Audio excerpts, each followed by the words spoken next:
The Georgia High School Association and Watch BC Sports present round one of the state 4A playoffs between BC and Southwest DeKalb. It's been a long season of ups and downs for the Benedictine Cadets, but their playoff run starts tonight here at Buck Godfrey Stadium in Southwest DeKalb as the Cadets and the Panthers are set to do battle here on a road to a state championship. This is Benedictine Cadets football built by Islands Ace Hardware.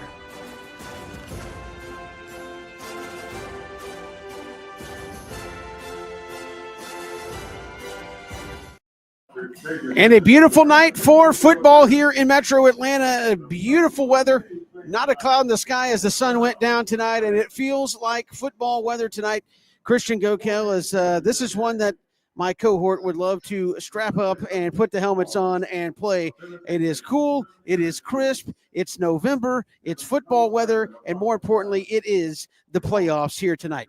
It is all of those things, Kevin, and it is what high school football is meant to be. This is two really talented football teams, two teams coming off hard-fought regular seasons and just fighting for their lives at this point. And as we continue here, as we get rolling on the Barnes Restaurant pregame show, Christian Gokel, a lot to get to here tonight as we are high atop Buck Godfrey Stadium here in DeKalb County as the Cadets and the Panthers get ready to play a first-round matchup. A season of up and down, as we mentioned there. This is a team that played a tough game at Georgia Southern week 1, lost a tough game to Buford in week 2, has had games postponed, moved, canceled, what have you. Ended up only playing 9 games, had a week off before you get to here.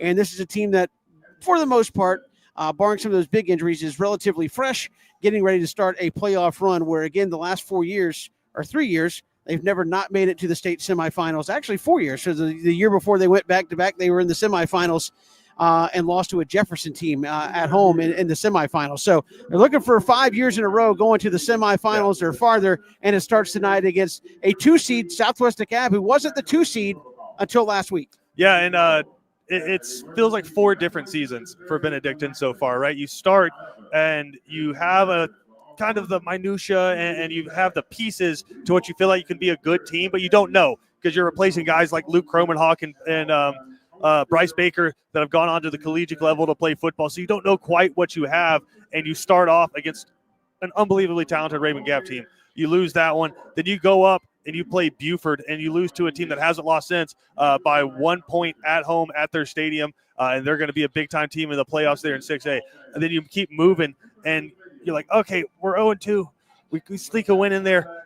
We're kind of building. And then you start to roll a little bit. You start to build a little bit. You beat Burke County, a really good football team that used to be in the region with you, and Stephen Cannon slinging the rock all over the place. Defense is kind of coming together, and then you lose your starting quarterback as you get into region play. After beating a very good Warner Robins team and feeling like you had kind of taken a commanding lead there in the region, you lose your quarterback. You get steamrolled by Ware County in the second half, and then you kind of start that third season where it's Amari Burris under center, and it's, are we going to kind of pack it in and we don't have our starting quarterback? They decided to go the opposite route, and it's really started to pay off these last few weeks. You see just how talented this football team can be.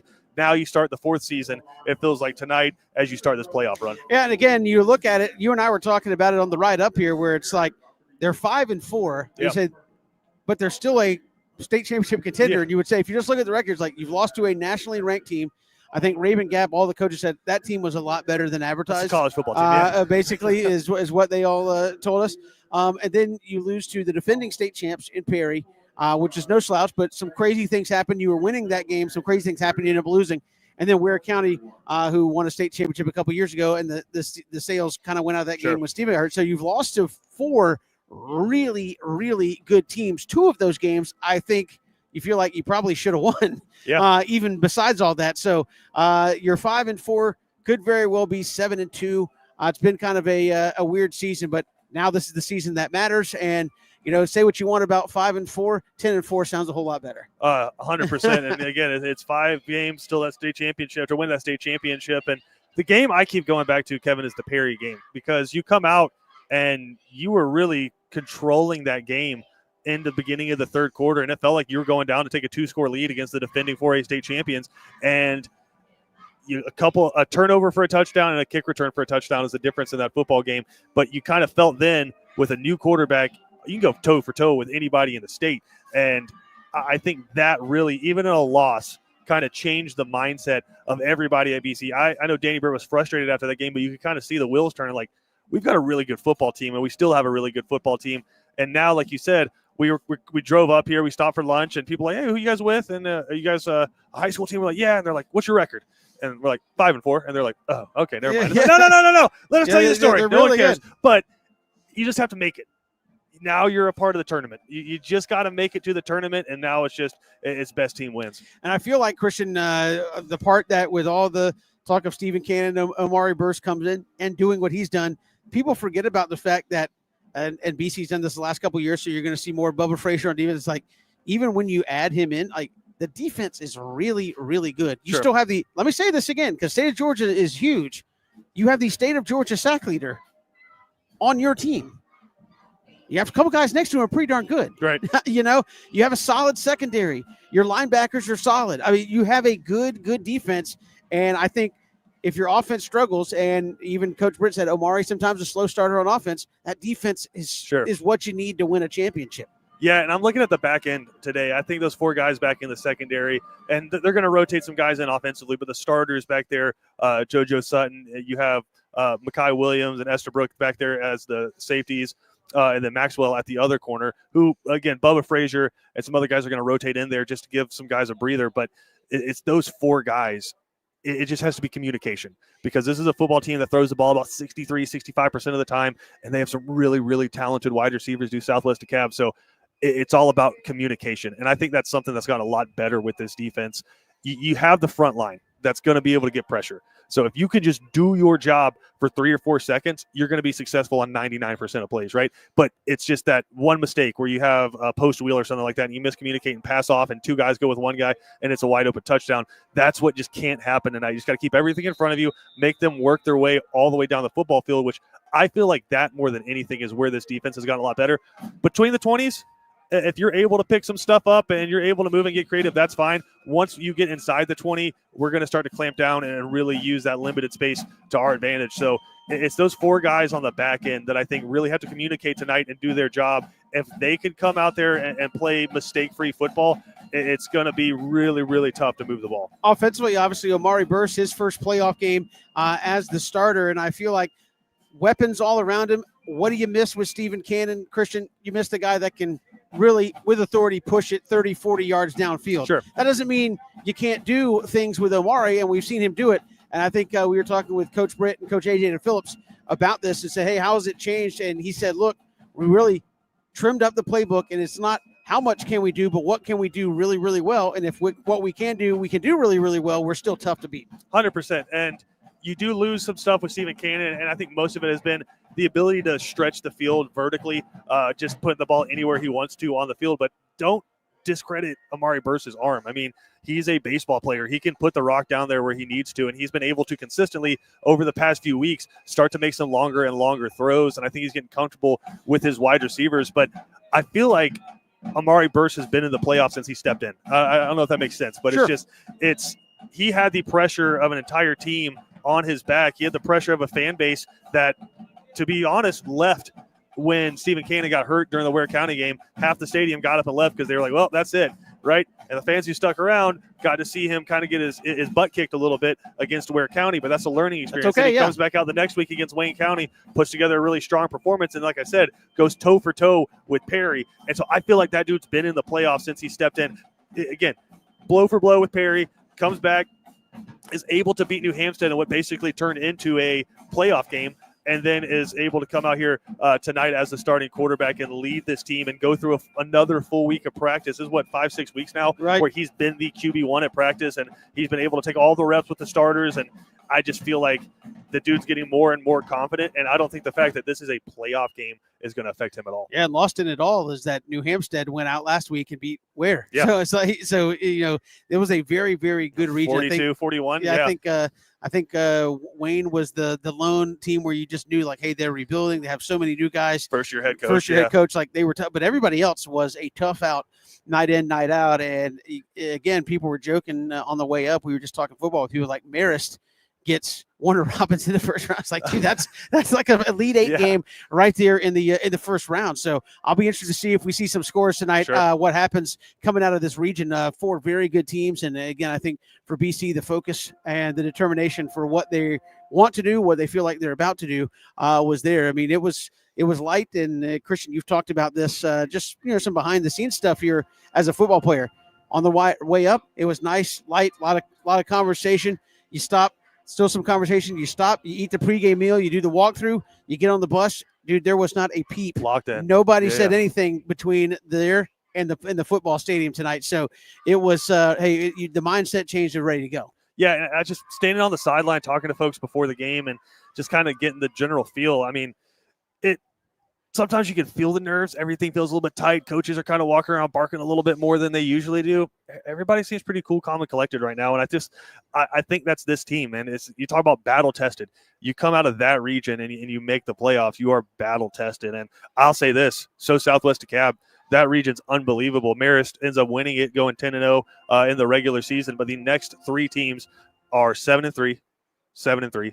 7-3, and they all have 2 losses in the region. So just Southwest DeKalb via tiebreaker ends up as the 2 seed. But if you're able to make the playoffs out of a region like that, you're a talented football team. Absolutely. We've still got more to come here on the Barnes Restaurant pregame show for all your tailgate needs. Barnes Restaurant, their pit cook barbecue doesn't get much better than Barnes Restaurant. We're coming right back, counting down towards Cadets and Panthers round 1 coming up in about 20 minutes. Looking for authentic, traditional Southern cuisine for your next special event, reunion, wedding, or celebration in Savannah? For over 45 years, Barnes Restaurant is the most experienced, trusted caterer in all of Savannah. Rooms 50 to 5,000. No event too big or small. Barnes does it all. Online at barnesrestaurant.com. BC Brothers Moving is Savannah's most trusted moving service. From residential to commercial to packing supplies, BC Brothers does it all. Let BC Brothers' energetic, trustworthy team wrap it, pack it, and move it for you. Check out BC Brothers online at bcbrothersmoving.com or give them a like on Facebook.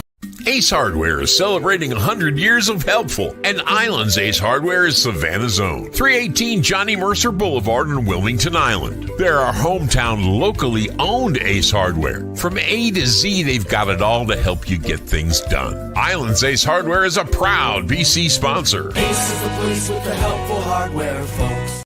And then along came Walker Jones. Mom and Dad drove a Chevy. They're Mom and Dad too. Generation to generation, Chevrolet is America's heritage brand. And the best place to buy your Chevy is Walker Jones Chevrolet. They'll treat you like good friends and neighbors should. Hi, I'm Joe Drawdy. I'm the General Sales Manager at Walker Jones Chevrolet. We've got it all. Why shop anywhere else? Chevy. Together, let's drive. Walker Jones Chevrolet. Memorial Drive in Waycross and online at walkerjoneschevy.com. Welcome back here to Southwest DeKalb, Buck Godfrey Stadium. Of course, Buck Godfrey, a legendary name in Georgia high school football, longtime coach here at Southwest DeKalb, and kind of a shared stadium here, DeKalb County School District. You'll see it on the field there in the middle, but Southwest DeKalb plays here, and I think maybe 1 or 2 other high schools share this stadium here in DeKalb County, Christian Gokel, but kind of a unique setting in that there's only stands on this side of the field. There's none on the far side. So everybody, BC side, they're all sitting over here, and BC, the visitors, are on this side. So you get the crowd right behind you. Southwest DeKalb is going to be on the far side, as you see there, with kind of nothing behind them. So kind of an interesting setup here at the stadium tonight. But again, what a great place for high school football. Yeah, it's just got that classic feel to it, Kevin. I know you and I spent a lot of time in the metro Atlanta area, and it kind of reminds you of that Grady Memorial kind of a feel to it. And you got the track around the stadium, and both fan bases are going to sit on the same side of the field. It's a really cool historic stadium. And obviously Godfrey, just an outstanding football coach as well. So it's one of those things, Kevin, where we're kind of blessed because we get to go to all these really cool places year after year. And it's mostly because BC keeps making the playoffs. That is very true. So again, a beautiful facility on the turf tonight. And I know, Christian, you were down there earlier. What's the turf condition like? I know with the AstroTurf, sometimes people go, well, what's the difference? Oh, there's a difference. Yeah. So even in the blades, how they make the grass and things like that. What was the turf condition like? Cool. Maybe a little condensation later tonight. It's supposed to be low 40s, upper 30s around midnight tonight. So cold night up here in the metro area. Yeah, it's a little bit chillier than we're used to. I think it's pretty much perfect in terms of exercising, running around, hitting somebody. But what you got to be really careful of, Kevin, as you mentioned it was in the 70s earlier in the day, and now it's dropping into the 50s. And with that comes condensation. You're in Georgia, there's going to be humidity. And so when that temperature drops, you're going to get some condensation, and that football can get a little slick. And I'd watch out, too, for maybe a little bit of a slick track. It's short turf.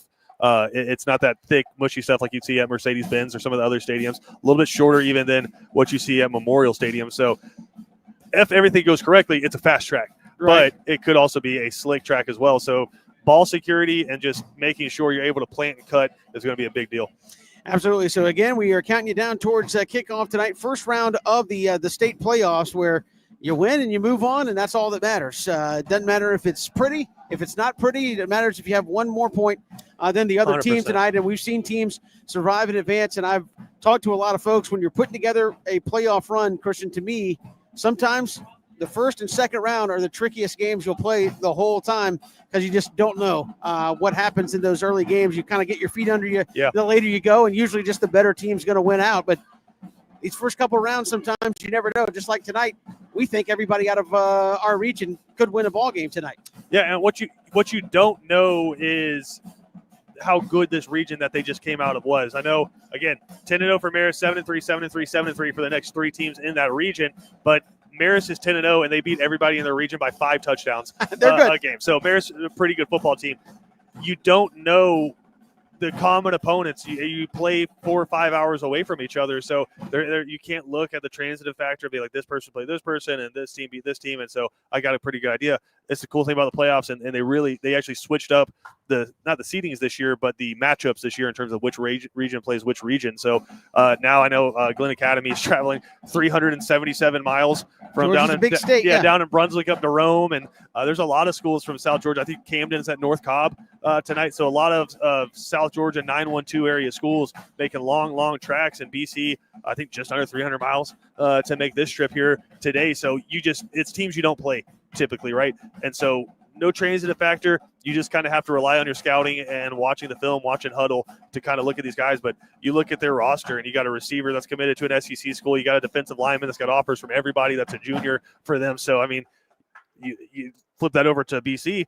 You have a defensive lineman who's committed to Miami. You have a wide receiver that's got offers. Just got Bubba Frazier just got bumped up to a 4-star, and it offers from Georgia and everyone else to play wide receiver. So I'm seeing a lot of similarities between these two teams. And again, we talked about the game of adjustments here. I think BC has been very good at feeling out what the other team wants to do, make those adjustments, and come out. And they've been a big second half team, Christian, for much of the season. But you said, hey, Southwest DeKalb, give them credit. You were watching some game film and said, hey, they've looked one way against certain teams, but when they came up against Marist, tried to give them a look. They hadn't seen a lot of quick stuff to the flats.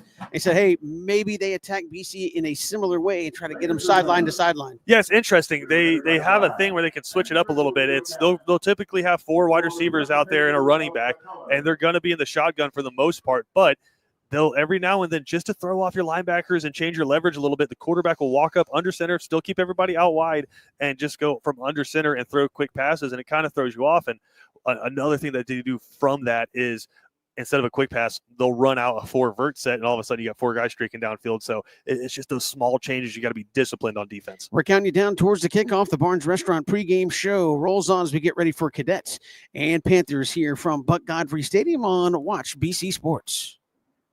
Looking for authentic, traditional Southern cuisine for your next special event, reunion, wedding, or celebration in Savannah? For over 45 years, Barnes Restaurant is the most experienced, trusted caterer in all of Savannah. Rooms 50 to 5,000. No event too big or small. Barnes does it all. Online at barnesrestaurant.com. When it comes to blocking all the obstacles that life throws your way, let Vernon Williams and Auto Owners Insurance help you dodge the hits, analyze the playing field, and run the ball all the way home. We shield you so you can have peace of mind when it comes to auto, home, life, or business insurance. As one of the oldest and most respected independent insurance agencies in the Southeast, we know what it means to stand behind the people we protect head on. Trust in the power of the Shield since 1934. For more information, go to thepoweroftheshield.com. At Benedictine alumni-owned Stacked Firewood Delivery, we're all about the best premium firewood, conveniently delivered in manageable stacks at the right price. We're talking kiln-dried, pest-free firewood. You see, our custom stack is equal to about 10 fires. Choose oak, cherry, hickory, or mixed hardwoods. Stacked Firewood Delivery. Go to stackedwood.com. That's stackedwood.com. The honor, the heritage, the tradition of excellence. The home for Benedictine Cadets football is WatchBCSports.com. All the games, play-by-play, and in-depth analysis. Home of the Danny Britt Show. Be a part of the action as your Benedictine Cadets take the field in their quest for yet another championship. On the official home of the Cadets, WatchBCSports.com. And look for us on Facebook and Instagram at WatchBC Sports.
Next anthem, performed after the marching band. Now post the colors. So there was our national anthem here at Buck Godfrey Stadium as we get ready for the Cadets and Southwest DeKalb round one of the state GHSA playoffs tonight. Kevin Thomas, he is Christian Gokel. As again, Christian, we look at the start tonight for BC. What are you looking at from AJ DePhillips and the feeling out process as we've talked about here early? Is it get Bubba Frazier the ball and just see what's open, or do you, hey, we're going to run the offense and try to establish something early? Yeah, it's got to be mistake-free. I think has been the biggest thing, and it hasn't been massive mistakes that have gotten them in trouble. It's been bad snaps, false starts, stuff like that get you out of rhythm behind the chains, and all of a sudden you're punting and giving away a possession early in the game. So I just think execution is going to be really big here. Just come out, run your plays, and I think you said it, Stanley Smart, he's got to be big. Danny Britt said he looked at him, he said, I need $150 tonight. That's about what we're looking at. But in reality, Stanley Smart needs to give you 15 to 20 carries and get 4 or 5 yards of carry. If he can get 20 carries, 100 yards tonight, you're so pumped about that, because what he's been able to do so recently is he's become very much BC's just keep you in front of the chains guy. You have first down, you either throw it to him or you run it with him, and you're in 2nd and 6, 2nd and 5. All of a sudden, full playbook's open, and you're able to keep moving down the field one chunk at a time. And so I'm looking out for that tonight, Kevin. Just Stanley Smart being that guy who gets the hard yards, and all of a sudden, you're hitting the hole really hard, you break a tackle, he's got that speed where nobody's going to catch him. And that means you're winning the point of attack tonight as well. You see our captains for BC coming out. It's going to be John Lilly, 3rd Scroggins. And who's that in the back there, Christian? Won't turn to the side for me. He's hiding behind Big Third. Anyway, we'll try to get that for you. At 62, that would be Ralph Scroggins. So the Scroggins brothers and John Lilly going to be your captains, and knowing how the Cadets do, they'll be your captains for the rest of the playoffs moving forward. So they walk out tonight for the coin flip. Christian, earlier you had a chance to speak with Danny Britt ahead of tonight's ball game and get his thoughts before the Cadets take on the Panthers of Southwest DeKalb. Coach, 3rd season starts tonight, playoff. I know this is a very talented team, a team that can throw the football around. What are going to be some of the keys to slowing them down? Yeah, I think first of all, again, like I said earlier in the week, we got to be extremely disciplined in every phase. We got to get pressure on the quarterback, and then we just got to be smart and disciplined on the back 7. You've mentioned before offense last few weeks, slow starts. What's the key to a quick start? Yeah, I don't exactly know. I wish I had that answer, but yeah, we need to come out and be focused, dialed in, and have a good start for sure. Being on the road kind of presents its own challenges. What are some of the ways you navigate that? Yeah, I think we've kind of got a system in place, and we do that, and I think it's gone pretty smooth, and hopefully that just helps the guys feel comfortable. And what are you looking for your quarterback Amari Burst to do tonight? Continue doing what he's doing, lead the team, and deliver. When it's time to deliver, and he's done a very good job of that. Awesome, thank you, Coach. Welcome back. As you heard Christian talking with Coach Danny Britt, you see the captains, for some reason they walked all the way to the other end. And then it is a warm-up run. They like got him to the other end, and now they're bringing him back. The procedural walk to the other end, and now they're walking out to get the coin flip. We'll step aside, Christian. We'll come back. We'll have the results of that coin flip, kickoff, and more. This has been the Barnes Restaurant pregame show. Kickoff coming up next here on Watch BC Sports. Looking for authentic, traditional Southern cuisine for your next special event, reunion, wedding, or celebration in Savannah? For over 45 years, Barnes Restaurant is the most experienced, trusted caterer in all of Savannah. Groups 50 to 5,000. No event too big or small. Barnes does it all. Online at barnesrestaurant.com. When it comes to blocking all the obstacles that life throws your way, let Vernon Williams and Auto Owners Insurance help you dodge the hits, analyze the playing field, and run the ball all the way home. We shield you so you can have peace of mind when it comes to auto, home, life, or business insurance. As one of the oldest and most respected independent insurance agencies in the Southeast, we know what it means to stand behind the people we protect head on. Trust in the power of the Shield since 1934. For more information, go to thepoweroftheshield.com. Danny Britt. Welcome back here to Buck Godfrey Stadium as we count it down towards kickoff. You see the captains out there for the coin flip, Christian Gokel. And we'll see if the Cadets win, what they decide to do, if they do defense or offense first. If you win it, what do? You put the defense out there, you take the football? I put my best unit out there, and that's no offense to the offense. We just have a really, really, really good defense. Southwest DeKalb's going to kick it off. They won the toss and deferred to the second half. So scrap all that. We'll get BC the ball first. A couple of things we got here tonight, Christian. We haven't gotten it every game. We got our officials tonight. Head referee is Charles Mullins. The umpire is Larry High, the linesman Dana Lowe. Side judge is Justin Lester. The field judge will be Glenn Levin. The line judge will be Daryl Hodo. The back judge will be Pete Ashley. Up here in the booth, we'll have Boyd Morley and Marcus Henderson keeping things correct up on the scoreboard. So BC going to get the football first. Christian Gokel. And a chance to go right after it here. Do something early and make something happen here on the scoreboard as we are high atop Buck Godfrey Stadium. We're about as high as we could get, Christian. There's one more level, but we said, nope, not getting up there. And not to be, but AJ DePhillips, he was like, man, we were way up here. Yeah. Give him the Trooper Award. He was not excited about being up here this high off the ground. AJ DePhillips gets Team Me this week for that effort getting up here because this is, like you said, it feels very much like Tennessee or at Texas A&M where it is straight up. It's straight up, and you have to walk up a little tiny ladder with a little piece of concrete between you and the outside world protecting you up there. So we are up here atop the field. Southwest DeKalb getting ready to run out on the field. They will be decked out in all navy blue and white letters, and the gold helmets. Cadets, as you see running on, and all white with the maroon, that traditional look, Christian, for the Cadets tonight as they get ready to start their playoff run. Yeah, it sounds silly, but listen, having played in the past and not at an overly high level at quarterback, the big difference between the dark blue, the all blue from Southwest DeKalb, and your all white, that's something to watch out for because it kind of flashes. A lot of times when you get dark on dark, it's really hard to see.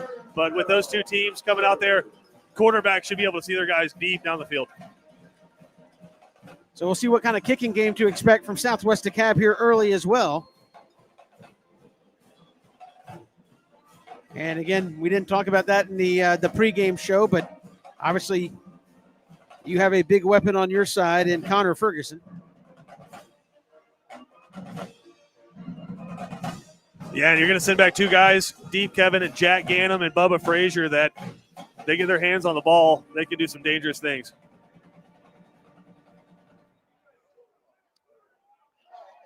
Yeah, it looks like they got Iran Mallard back there. They got to get rid of the pyrotechnics out here in the in the far end zone. Hey, it's the playoffs, baby. Come on. So Southwest DeKalb will kick this football off. It will be Kelvin Saturday on a Friday to start us off here. Love it. Had to do it. Let's get out of your system. He will kick it up here on the near hash. BC's got a large hole behind that opening wave in the middle of the field here. And spent a lot of time in the walkthrough on special teams. I know in the times we've traveled with the football team, normally it's a quick breeze through special teams. Danny Britt, in charge of special teams, spent a lot of time on the kick coverage and I was kick going to unit. say specifically on kick coverage. Everybody shading here to the near side. It's going to go straight up in the air. Ron Mallard's going to take it at the 10. Here up the near sideline at the 20. Ron makes him and miss. Nice spin at the 25-30. Still on his feet and finally get brought down.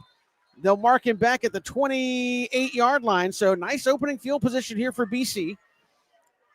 Yeah, and we'll see Omari Burse take this field out on the field, or this unit on the field. Yeah, and like we said, Kevin, it needs to be mistake-free. It seems like the first drive of all the games so far, it's been a little clunky at first, and then you've been able to kind of step into yourself. It'd be good here if BC can start moving the chains a little bit early in this one. So here's Omari Burse with Stanley Smart as the fullback in this one. You got Bubba Frazier tail of that eye. They'll run the toss sweep here to the near side. Bubba's got a block. He'll get across the 30, cut near side, 35, 40 and out of bounds. First down, gain of 12. And BC sealed the edge beautifully that time and give Bubba a gain of 12 on first down. Yeah, I know there's a lot of Georgia fans watching this broadcast right now saying, why don't the Dogs do that more? Just toss sweep, baby. It's a play as old as time, but man, it works. They'll go right back to it out of the shotgun this time. Burse will take it right out. It is caught. That is Josh Washington. And that was just a little 5-yard turnaround, throw it to me, and get down. And about half of it there on first down, 2nd and 5. Yeah, if you give that to BC, they're going to take it every time. It's just a little stop route. It's a great option route there from Josh Washington. And it's nice to see him getting involved early. For some reason, swapping out footballs here. And here we go. 2nd down and 5 here for BC as they get up near midfield already. Now out of that flex bone. A wide flex bone. Jacoby Ward just moved. And he said Southwest DeKalb moved, but you can't do that. He just stood straight up and pointed at the guy, and I think they're going to get BC for a false start. Yeah, we talked about it, man. It seems like every first drive there's that kind of jitter a little bit. Can't have that early. That's one where you just got to let the officials call it. But you saw they went in motion, and Jacoby just stood right up and just said, hey, he was offsides. Yeah, and already, Kevin, a new formation here. And I'm wondering if they were going to try to maybe do a halfback pass there. Out of the flex bone here with the receiver either side.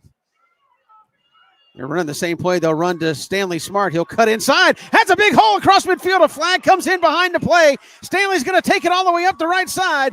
But this one, I believe, is coming back. What a run by Stanley Smart. Unfortunately, I think they're going to have to do it again. It came in as he turned the corner, so I'm guessing that's a hold on BC. And it is. It's just a matter of where the hold was and how much are they going to actually lose. Aye.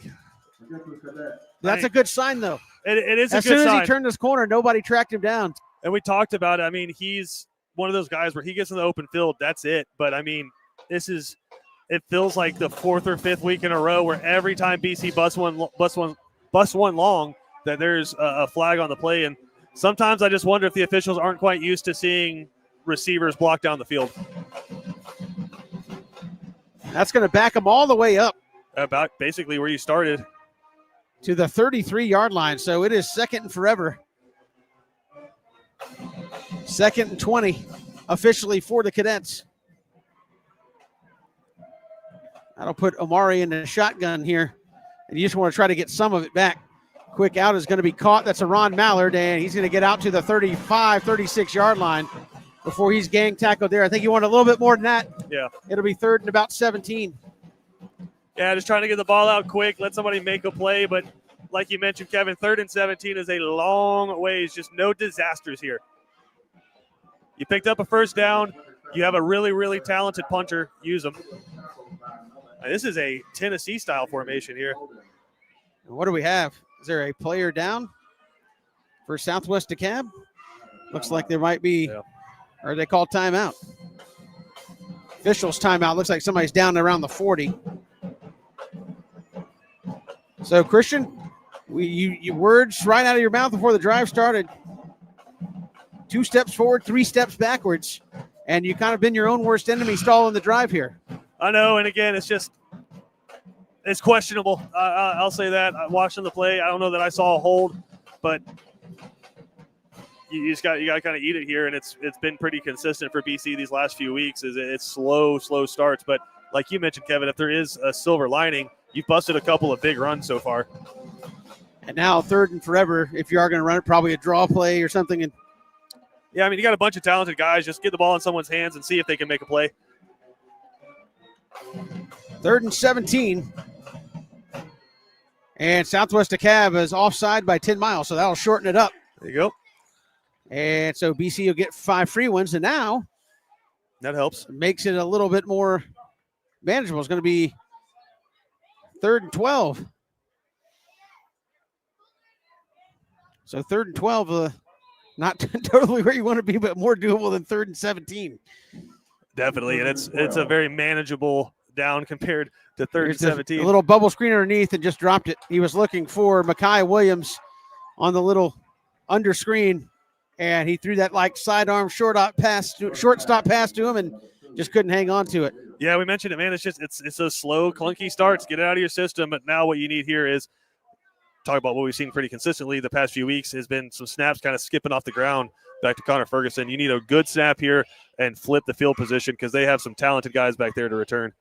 And they're going to do double safeties. Here's the snap to Connor. Great snap. Even better punt. High hanging will be fair. Caught at the 18-yard line.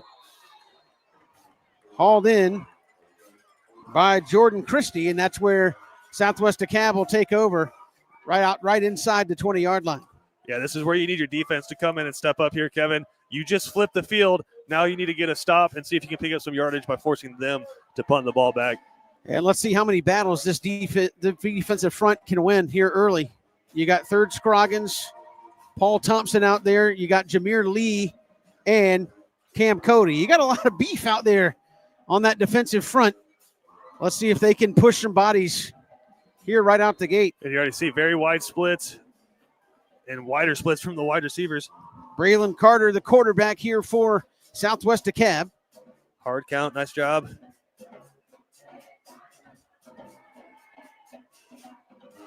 They got a solo receiver up top. And here's the snap. He's going to do a little quick bubble screen here in the flat. BC flows to it well and going to be brought down. That's going to be Colby Brennan with the tackle out near the 30, but probably enough for a first down. Yeah, and they're just looking to the sideline, getting a read at BC's defense. And they saw, hey, we got 5-6 yards that we can pick up there. But then he's able to break a tackle and pick up a first down. So 1st and 10 for Southwest DeKalb. And again, you talked about that. Not necessarily a huge downfield passing game, but the underneath stuff and side to side, a lot of bubble screens and things of that nature. Yeah, that's their run game right there. Larson Little showing blitz here for BC. And BC is starting the game with 2 deep safeties. Carter's going to change the play for Southwest DeKalb. Here's the snap. And Carter going to be flushed. Look at 3rd Scroggins, track him down, throws across his body and caught up near midfield. That was Isaiah Jones in coverage. But that's your young man going to Auburn there, Christian Gokel, Sam Turner with the catch. Yeah, it's a great job by Turner. They're coming back to his quarterback. Quarterback flushes out. He's getting chased by everybody on BC's defensive line, but he's able to find his number 1 target down the field, and his wide receiver gave him a lot of help right there. I thought 3rd was going to get him, but Carter held on long enough to make the throw. 1st and 10 up near midfield for Southwest DeKalb. Panthers trying to put together a drive here. They're trying the hard snap a couple of times. So far, BC been very disciplined, not jumping. You got Colby Brennan and Larson Little just playing peekaboo up there on the blitz. Here's the snap. Carter looking, going to be flushed into pocket. Now rolls out to his left, throws back across the middle of the field. It's caught, and that's going to be the same young man again, number 18. That's going to be caught by Sam Turner again, and we're going to say that name a lot. He just big drag route across the field. And just too much time there. BC's got to get home on one of those rushes, but they flew way too far up the field. You got to collapse the pocket. You can't just keep shooting upfield. So 1st and 10 from the BC 36. Working towards 8.5 to go here in the quarter. And no huddle, but very deliberate. Yeah, and they're coming up. They're giving you a hard count every time and then checking back with the coach. So here is Carter. Now ready to go. High snap. They're going to pull it down, give it straight ahead. BC had a tackle in the backfield, and thankfully he slipped. Paul Thompson, I guess, will get credit with the tackle. Colby Brennan was back there and just unable to haul him in. Yeah, but it stopped him for just a yard gain right there and sets up a long 2nd down here. And that's a good job by the defensive front that time, staying at home. Better job. And that was Tamir Rudolph on the carry. So a big defensive play here for BC on 2nd down. Yeah, try to force them into that 3rd and long. But, I mean, with this kind of offense, they can pick up a 1st down, it feels like, on any down. Cadets trying to kind of stay in base here until they do that hard count. Now here's the snap. Carter looking, going to throw over the middle. It is caught. Oh, huge cushion on the inside. Estabrook's going to make the tackle, but not before he gets to the 15. And you might want to cover Turner. They've gone right to him every time. Well, they caught BC in zone right there, and everybody was sitting out playing cover 4, but both of the linebackers jumped on the play action, and it just opened up a wide open hole underneath them. You got to be disciplined. You got to trust the 4 guys in front of you to do their job. If you are in zone coverage, you got to play your zone. So 1st and 10 from the 15 of BC. And what they're doing every time is Larson's walking up, and it looks like he's going to blitz, but then they give him the hard count, and he bails, so they know what the coverage is. Trips up top here for the Panthers. Here's the snap to Carter. He's looking. Going to throw it back corner of the end zone. Estabrook in coverage. And good coverage by Estabrook. Got his hands up. I know the Panthers coaches next to us didn't like that, but didn't get his head around, but did have his hands up and away from the body. So. Yeah, didn't touch the guy, had his hands up, and if you don't make contact, that's fine. So it'll be 2nd down from the 15. And this is where, again, the Cadets have kind of bowed their backs in a lot of games. Just got to play coverage and just got to communicate.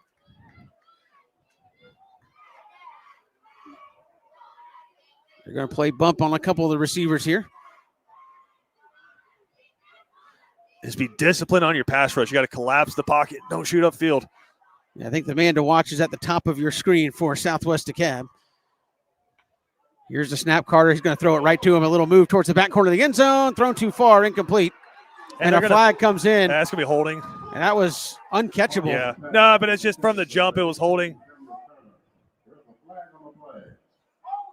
And that'll give. I think that was JoJo Sutton, just knew he was beat off the line, and so just grabbed his arm as he was going by. But if it's half the distance, it should still be 2nd down.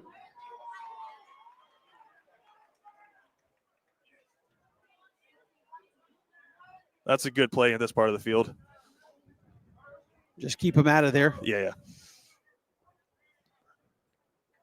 So getting the ball out quick is going to hurt the pass rush tonight for BC.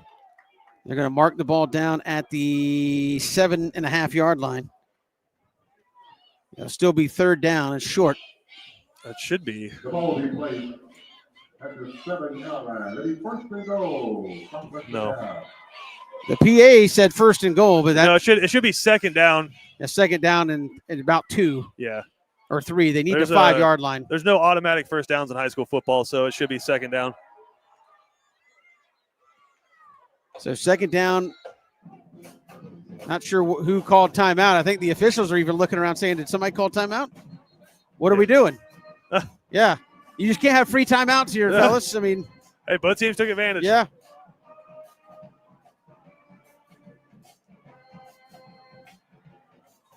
So Southwest DeKalb coming back out again. The man you want to watch for Southwest DeKalb is Sam Turner, and he is at the top of your screen at the front of that stack. I'm curious if they run it here and then give yourselves 2 downs, potentially on 3rd and 4th down to pick it up. So Panthers going to run out of a offset shotgun here. They'll hard count it again.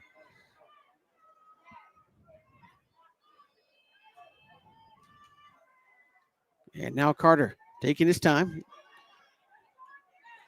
Again, very deliberate offensively to Southwest DeKalb. They'll run it quarterback sneak off the left side, and he's going to be brought down inside the 5 by Mekhi Williams, but that's a first down. And it'll be first and goal from the 4. Yeah, just overpowered them and collapsed that side. They had an extra tackle over there. They had a running back lead blocking, and they just had more guys than BC on that side of the football. So first down and goal from the 4-yard line. Cadets got to bow their backs here. Again, Turner in the interior slot, top of your screen. He just backed off the line. Let's see if they run a pitch pass to him. No, they'll put him in motion. And here's the snap. They'll look for him on a little double move and a catch, and he followed the football, and Mekhi Williams, they're going to say incomplete. It wasn't a touchdown either way. Yeah. Mekhi Williams, you can see they ran a little rub route that time. Christian explained what they were trying to do there. Yeah, you try to pick off the guy the guy coming out, but Mekhi Williams did a really good job fighting through that. It's the play you saw back in 2016, Hunter Renfro, Deshaun Watson beat Alabama in the national championship.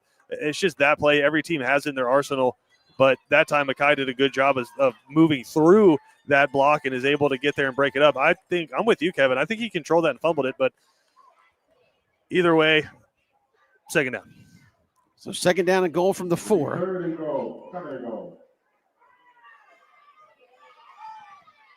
And they'll look back to change up the play. And here's the snap. Carter looking. Got some time, flushed out of the pocket. Oh, they were holding third Scroggins. There it is. Good. Third had his jersey turned sideways and was looking to get some quarterback, and not going to happen. And that'll back him up 10 yards. And it'll be second and goal from the 14, which may or may not be a good thing given how they run their offense. I was going to say this is a really pass-heavy offense, but that's just kind of the risky run is when you get down to this part of the field and people know you're passing, those defensive ends are going to pin their ears back. And that time third was burning around the edge and draws the hold. So just kind of swapping holding calls here.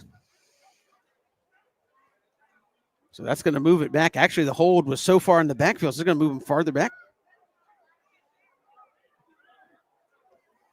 Oh, they move it back to the 14. I thought it looked like they were picking it up again. I was like, well. That'd be a heck of a holding call. So second down. This is the first time we've seen them bunch, so watch for a shot towards the back pylon. Second down and goal for the 14. And did they move? Yes, again. They did. Yep. So another 5 yards. False start on Southwest DeKalb. So that'll put it back to the 19. Second and goal. Sometimes the hard count gets yourself. And Kevin, on a game note, I'd say there's 60-40 split right now, 40% BC fans here tonight. It's a great contingent here from Savannah. Yeah, a lot of people made the ride up.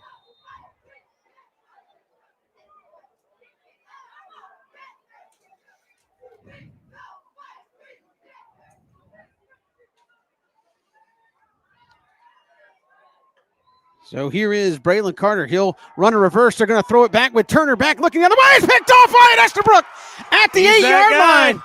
Wyatt Estabrook with a great play, and Turner just kind of floated one up. I think he thought they had BC fooled, and Estabrook just outran him to the football. Well, Wyatt Estabrook just playing center field, and it did look like he was wide open. The corner ran with his guy, but Wyatt Estabrook doing a great job staying at home and playing his center field position, and that's another interception. The dude's been a ball hawk lately. Outstanding defensive stand there from the Cadets. What a play early to shut down a Southwest DeKalb drive because they were just moving it right down the field. And now the Cadets will start their second offensive possession. Hopefully BC's got the jitters out a little bit now. Here's Amari, empty backfield. He'll give it here on the end around. This is going to be Jack Ganem, and Jack's going to be brought down at the 2, the 1. And running the wrong way there on first down. You got to go straight ahead, get off that goal line. Yeah, BC went really fast there, too. I don't know how ready they were for that snap. So that's a 7-8 yard loss. And now you're in the danger position. You got to just get it off the goal line here. And as much as you spread them out, I think they know you're not going to throw it here off the goal line. They go Stanley Smart straight ahead. He'll get across the 5 to the 6, but it's going to be third down and 13 again. and you're just playing behind the sticks. Yeah, BC going really fast right now. And that might just be a call. And Makai Williams going to come in for Stanley Smart. That's going to be 3rd down and 13 here. They tried to run a little tunnel screen last time. Empty backfield. Here's the snap. Boy, they were, as you said, getting out quick. Here's the throw, way overthrown over Makai Williams' head. And BC going to have to punt the football. Kind of a jittery sequence. It's just fast. And again, you're on the road. You just got a big turnover. Take your time, man. Yeah, I thought maybe what they ran on 2nd down might have been the better call on 1st down. Just get off the 5-yard line and kind of work it out a little bit. Now, even with a good punt from Connor Ferguson, Southwest DeKalb going to get great field position. Here's the snap. They come after it. Connor hangs one up. Going to be short, though. Caught at the 39 and out of bounds. Here on the near sideline goes number 6. That's going to be Brandon Gunn. I think some of the Southwest DeKalb coaches thought maybe should have just gone upfield with it a little bit farther. But if you're BC's defense now, you did a great job last time in this position. You let them get down on your side of the field, and you're really, really stiffened up.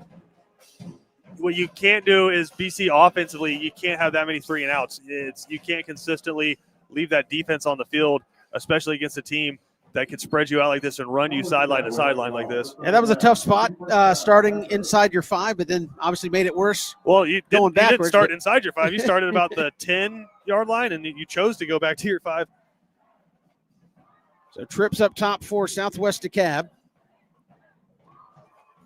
Here's Carter now changing the play. Trying to get BC to jump. They'll check again. Going to change the protection scheme up now. Get a tailback in there, and what happens? Timeout. Southwest DeKalb. They didn't know what they wanted to do. We'll step aside. This is Cadets football built by Islands Ace Hardware. Ace Hardware is celebrating 100 years of helpful, and Islands Ace Hardware is Savannah's own. 318 Johnny Mercer Boulevard in Wilmington Island. They're our hometown, locally owned Ace Hardware. From A to Z, they've got it all to help you get things done. Islands Ace Hardware is a proud BC sponsor. Ace is the place with the helpful hardware. Bowtie Barbecue has always been a work of passion. It takes time, skill, and a blend of perfect temperature, wood, smoke, and meats. We just took it up a notch. Taste the passion. Bowtie Barbecue, 6724 Waters Avenue, Savannah. Welcome back here as we're 4:28 left in the first quarter. It's 1st and 10 at the BC 39 for Southwest DeKalb. Here's the snap. A little flare out route is going to be caught and going to get a block downfield. 1st down inside the 30 to the 21-yard line. Goes Jordan Christie. And that'll be a big gain on 1st down. Move the chains. Yeah, I think that's something they're going to keep going back to, because when they decided to run it off tackle, they were able to get a big chunk. And that time, just a little swing pass off tackle, taking advantage of BC kind of playing this wide man right now. So they flipped the formation here on 1st and 10. Let's see if they just run the same play to the other side. And somebody move for Southwest DeKalb, Okay. back them up. Listen, here's what you can't do if you're Southwest DeKalb's quarterback is when your offensive lineman flinches and they haven't thrown a flag yet, you can't throw your hands up in the air being upset. So back them up. It'll be 1st and 15. What are the 3 biggest words, Kevin? Deny, deny, deny. Yeah, it wasn't me. Yeah. It wasn't me. Does a lot of stuff at my house. Your quarterback kind of your quarterback kind of sold you out right there.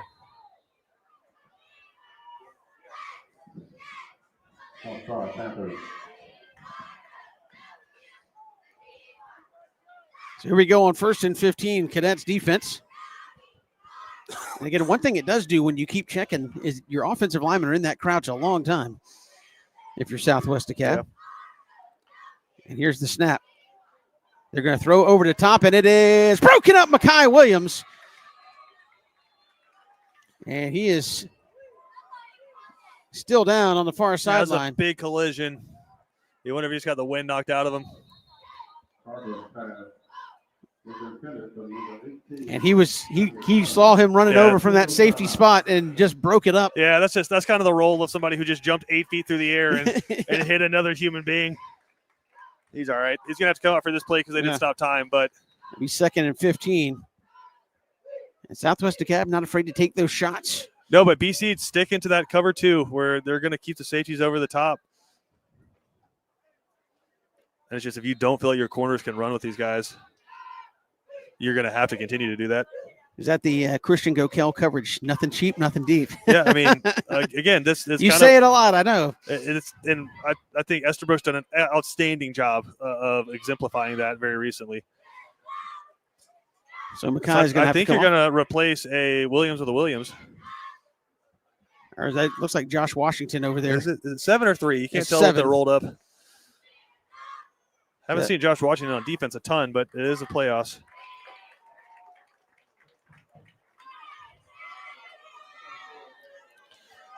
Either way, it's some really, really good safety play so far from BC's defense. So 2nd and 15. Carter going to check back, change the play.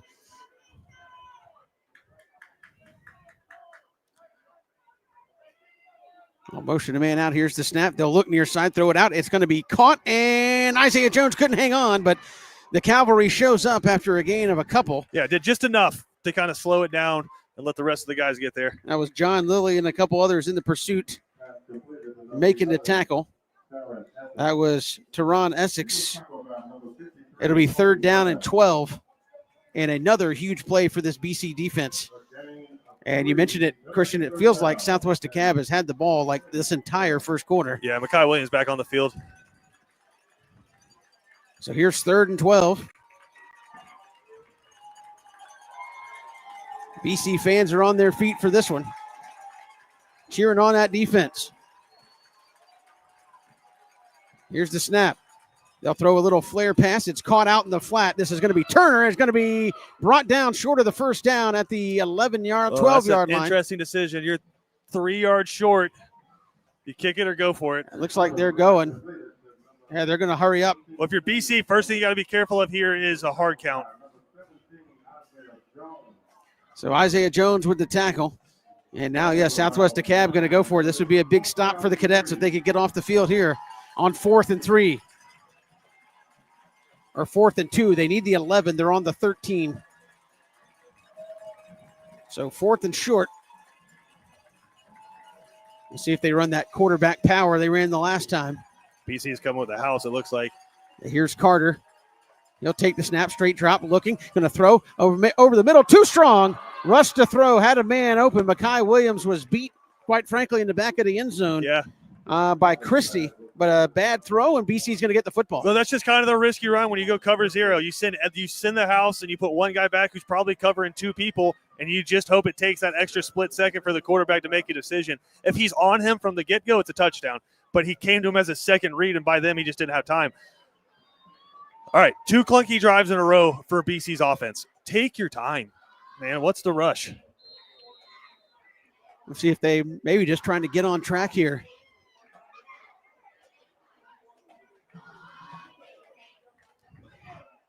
So they'll work out of the shotgun.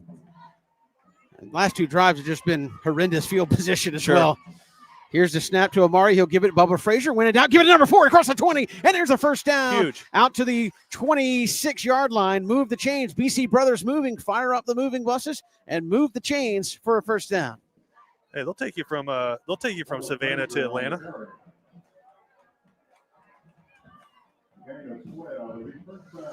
So move the chains. First down of the night for BC. They'll come back straight ahead. That's going to be Stanley Smart right up the middle for a couple.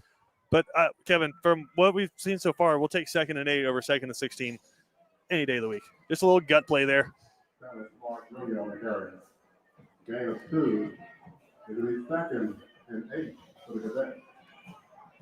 So here's Amari Burse. Shotgun trips here to the near side. They'll give it to Smart around the right. He'll try to turn the corner up towards the 30. They'll give him the 30. And that'll be another couple. So it'll be 3rd down and about 6. And it's 3 yards in a cloud of dust, not 2. So you need a couple more there if you're BC. But a big 3rd down. Got to keep this moving. You already accomplished a goal. First thing on a checklist of any drive is pick up a first down. But like you said, now you got to keep it going. So 3rd down and 6, a big play. Oh, they snap it, and Amari was not ready. He picks up the football. And they're going to get everybody for a false start. Boy, a break for the Cadets. Because had they not thrown that ball, nobody was ready, including Amari Burse. And you say, well, how's that? I mean, nobody was ready. Yeah, just a good job by Amari. I mean, you get lucky with the call, but that was a good job by Amari just putting a hand down there and blocking it and keeping it in front of him. But, all right, well, 3rd and 11. Here we go. So, again, behind the chains. Familiar territory. And you just need that one play to pop, it feels like. Well, they've had them, and they get called back for a flag. Already 1 touchdown wiped off the board.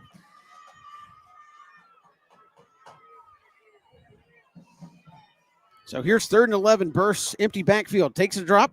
Looking. Got a man. Threw it to nobody. Way over the middle. Intercepted. Coming back the other way. And down to the 20. And that was just a poor throw. Yeah, bad decision. Missed high, way high, and over the middle of the field. And Southwest DeKalb, again, if you're BC, you're just living dangerously on your half of the field the whole first quarter here. Yeah, you just can't go late over the middle of the field. And I know you want to pick up that first down, man, but they know you have to pass it right there. I'd like to see a run, maybe just a quick screen, something like that. But defense has been able to stand up so far. So yet again, great starting field position for Southwest DeKalb. Cadets trying to not let the dam burst.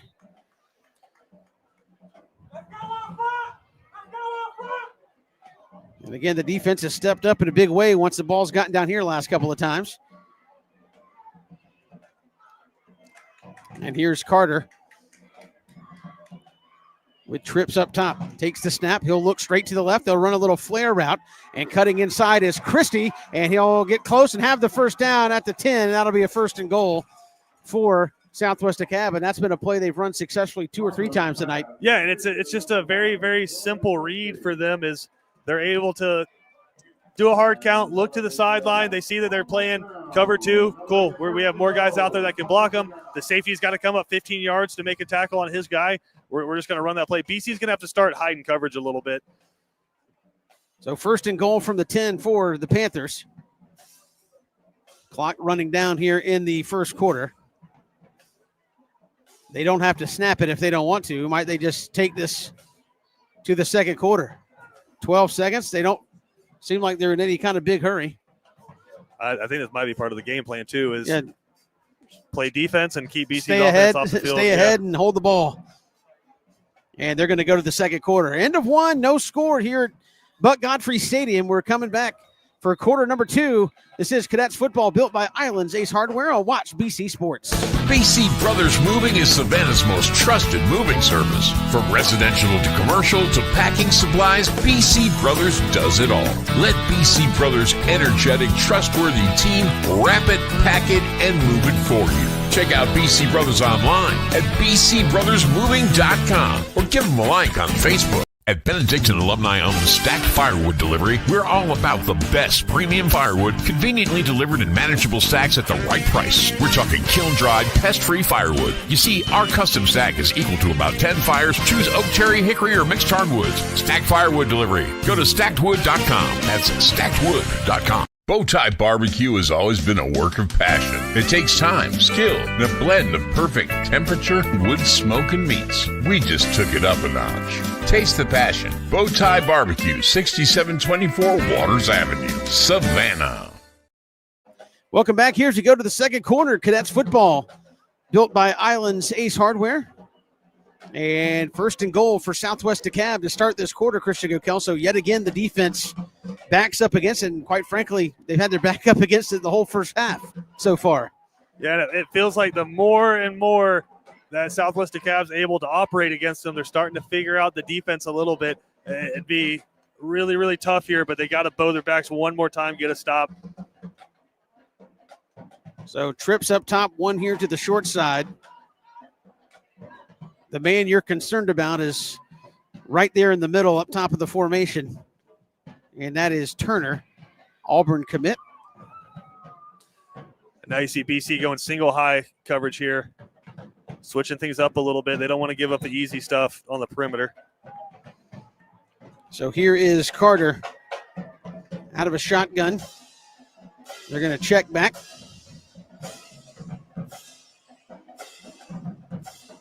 BC looks like they're showing blitz again. It's a matter of where they're coming from. Here's the snap.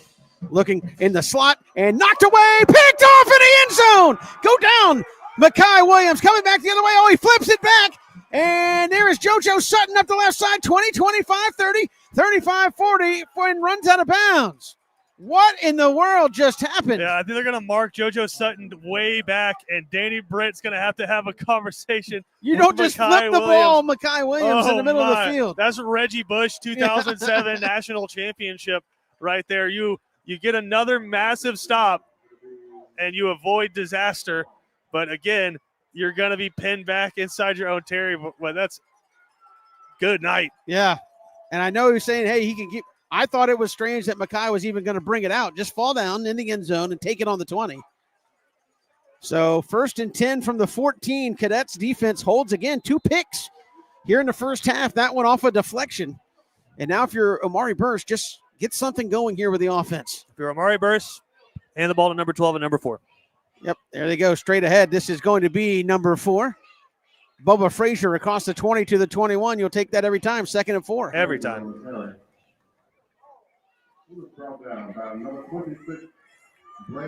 And this is one of those drives, Christian, where you got to go down and put some points on the board because you flirted with disaster the whole time. And it's like, yeah, if you can just get a score and say, hey, we probably should be losing this game, but it's got to be the frustration factor for Southwest DeKalb if you can go put points on. Straight ahead, Stanley Smart going to get about 6 inches, and that's it. It'll be 3rd and 4. And your defense has just picked you up time and time again so far. You got to get a first down here, and you got to get it across the 50 at some point, man. And so now this is a big call for A.J. DePhillips here. Christian Gokel. Yeah, and I think they gave him a little bit there. So 3rd and 2, I think everything's on the table right here. So 3rd down, they go to the I formation.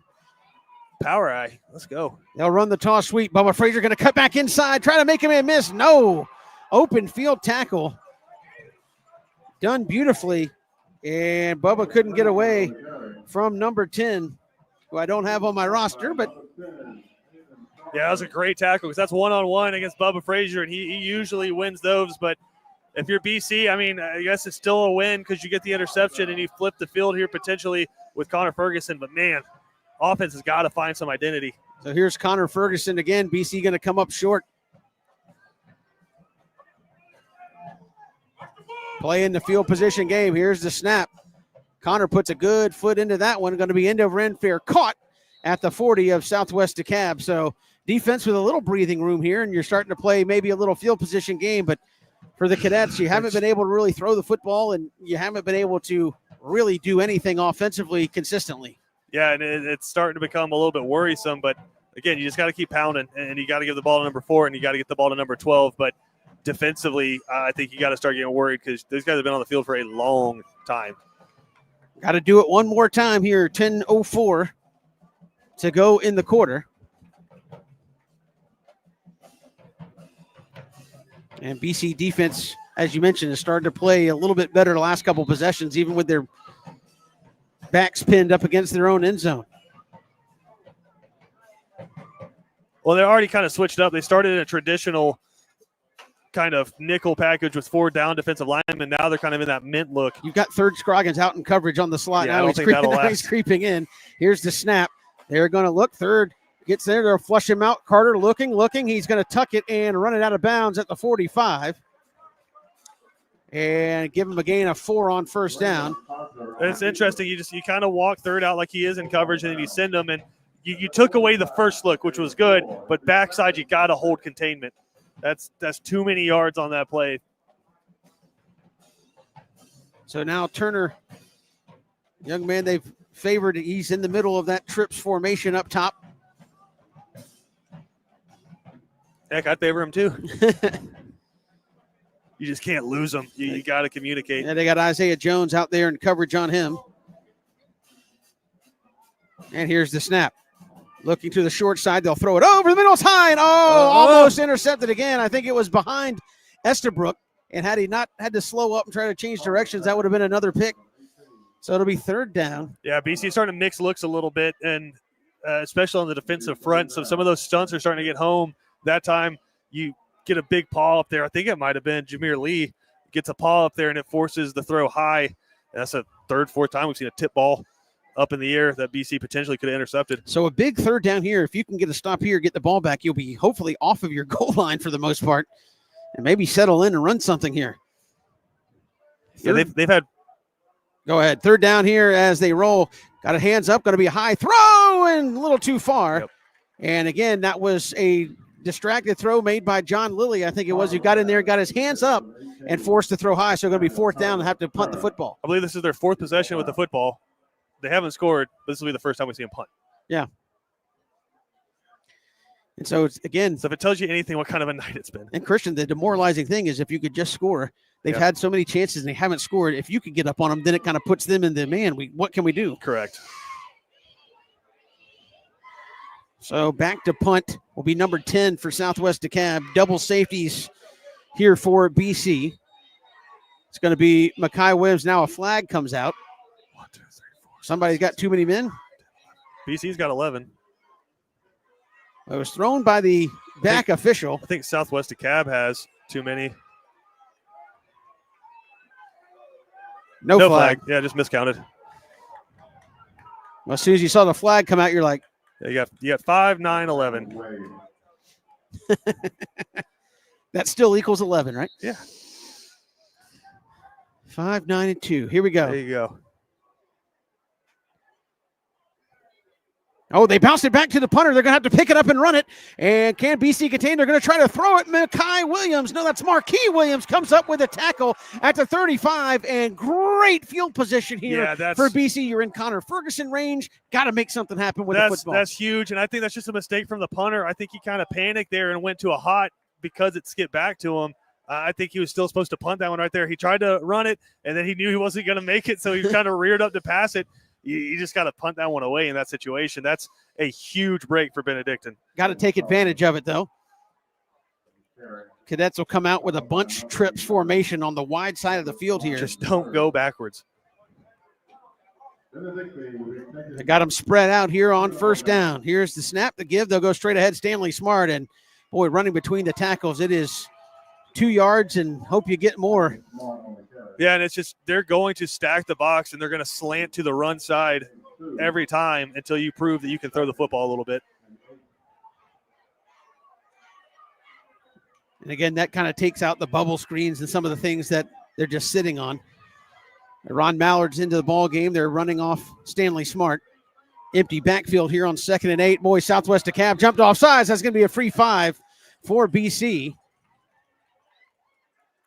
And that's probably very fortunate. I don't think the Cadets kind of were set with what they wanted to do. It's a quick hard count right there. That's another free 5. So 2nd and 3. We need the BC brothers moving, cranked up here so we can move the chains. Snap to Amari. Quick pass caught into flat. Josh Washington. Forward progress should give him the first down, even though he backed up at the 25. And that'll be 1st and 10. BC brothers moving the chains. First down. There you go. Again, easy decision. The receivers, or excuse me, the corner's going to play soft coverage. You're going to take that every time. Much needed first down. A couple more minutes of rest for the defense at the least. Here's a little counter give. It's coming off the right side. Makes a man miss. And turning the corner to 15-10. 5 touchdown. Bubba Frazier going to get BC on the board. And 25 yards. No flags on the field. That's just big-time stuff. Bubba Frazier cleaning his cleats to the edge. Are they going to say he stepped out? Where? Oh, my goodness. And Danny Britt is losing his mind. How is that not a touchdown? I don't think Thank you. Yeah, there we go. Okay, I was going to say, I don't think it was particularly close. Like he wasn't tiptoeing the sideline. So Bubba Frazier with the touchdown. It's 6-0. Yeah, a little counter trey look. You had 2 tights in, and Bubba Frazier just did a good job. We call it cleaning your cleats. Danny Britt talks about it all the time. Get to the end of the line, then you just turn the booster jets on, find your hole, and he's able to bend the edge right there and get in. Massive play, and able to take advantage of really good field position for the first time all night. Out of the hold of Robert Leonard. Connor Ferguson for the point after to give BC the full touchdown lead.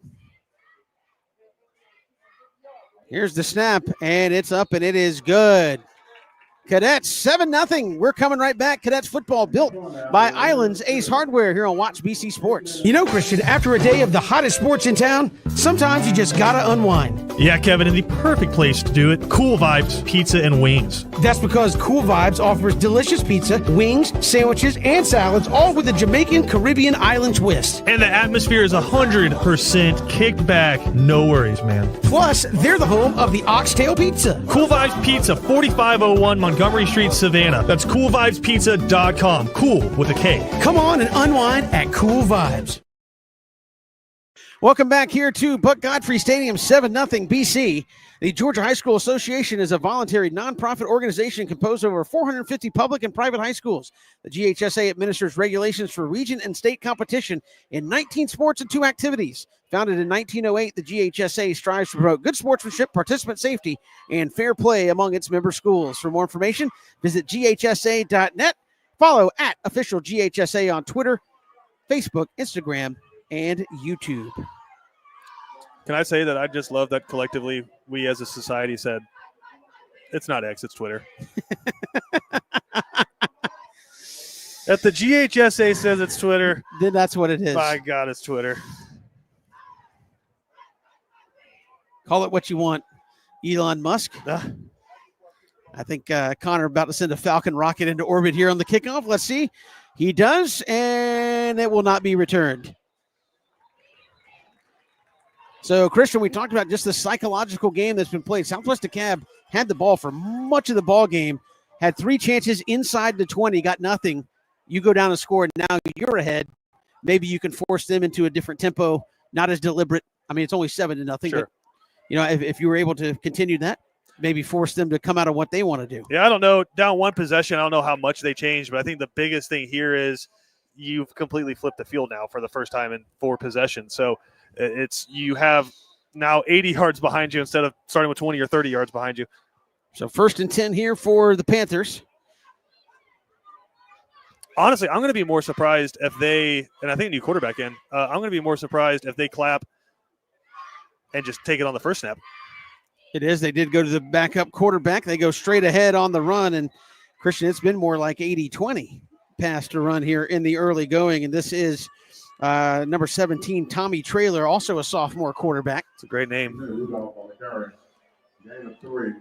And he will stay in and run the offense. So maybe just saying, hey, we've had opportunities, can't cash it in. Let's go with Traylor here. And yeah, I think they feel like they got to run the football a little bit.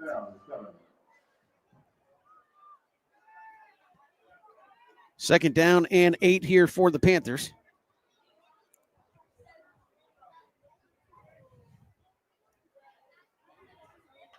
And they'll take the snap. They'll throw it out in the flat.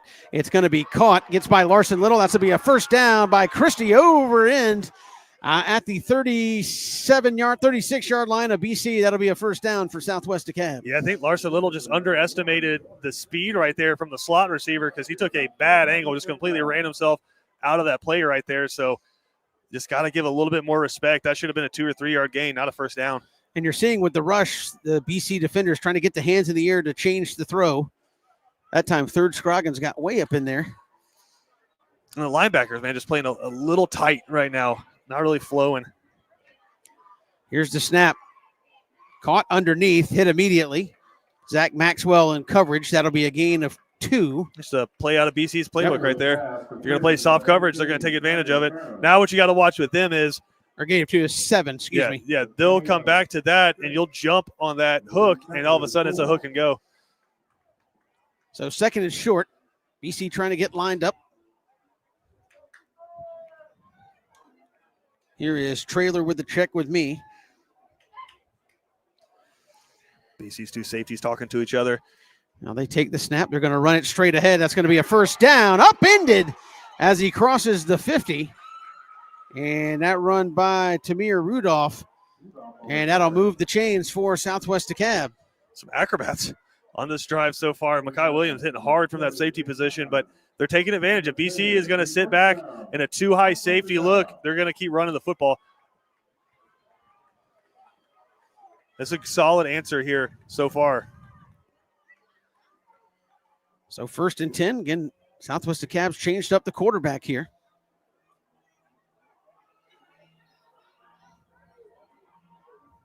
And this is Trailer now out of a shotgun.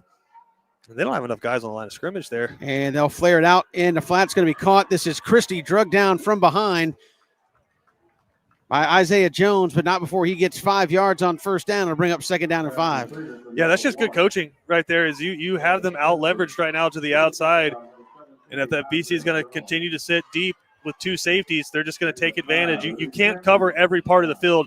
BC is covering deep right now, so they're just kind of eating BC alive right now on the short stuff.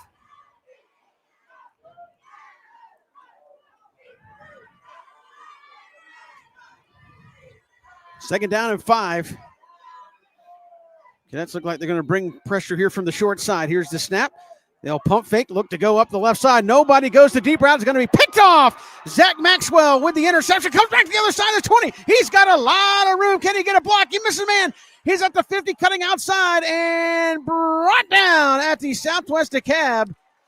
47-yard line tackle was made by Trailer, the quarterback, and that was just a poorly thrown ball. Yeah. And Maxwell just ran under it and caught it. It's the danger of putting in the backup quarterback is they're not at that same kind of game speed, and that was just a predetermined throw. From the time he got that play call to the time he let it go, he knew he was throwing it regardless of the coverage. BC sat deep. That time cover 4 dropped 4 guys deep, and he threw it up for grabs. I think a couple of BC guys probably could have gotten it, but that's just poor decision making right there from the quarterback. But that's the danger of putting in a backup quarterback. And now with the Cadets, an opportunity to continue some offensive momentum here. Just inside 5 minutes to go before the half. Southwest DeKalb would get it coming out of the locker room. So an important possession here for BC, and now the Panthers want a timeout. Yeah, it's a quick change right there. You don't want to give up something big. We'll step aside while they have timeout on the field. Cadets lead at 7-0 and have the ball on a big interception return by Zach Maxwell. You're watching Watch BC Sports. Ace Hardware is celebrating 100 years of helpful, and Island's Ace Hardware is Savannah's own. 318 Johnny Mercer Boulevard in Wilmington Island. They're our hometown, locally owned Ace Hardware. From A to Z, they've got it all to help you get things done. Island's Ace Hardware is a proud BC sponsor. Ace is the place with the helpful hardware, folks. Welcome back here to Southwest DeKalb. Inside 5 minutes to go in the first half. Again, Panthers will get the ball to start the second half, so an important possession here for BC as the opening round of the playoffs are underway. Looking around the region, Ware and Tucker tonight in Waycross. The Gators leading at 14-0 over Tucker. You know what travels, Kevin? Running and playing defense. It certainly does. Let's see if the Cadets run it here. They'll play action. Here's Burst. Omari trying to go deep. Nothing was there. Now winds up, throws, and it's caught. Oh, my God, Jack Ganem. Unbelievable catch for a touchdown off the deflection. Should have been picked off. Instead, it's a 6-point play. Not a good decision, not a good throw. Somehow, it's a touchdown for BC. Sometimes it's better to be lucky than good, Kevin, and the football gods were with BC on that play. I think it's one of those ball don't lie kind of moments. BC had a touchdown wiped off earlier in the game that probably shouldn't have been wiped off.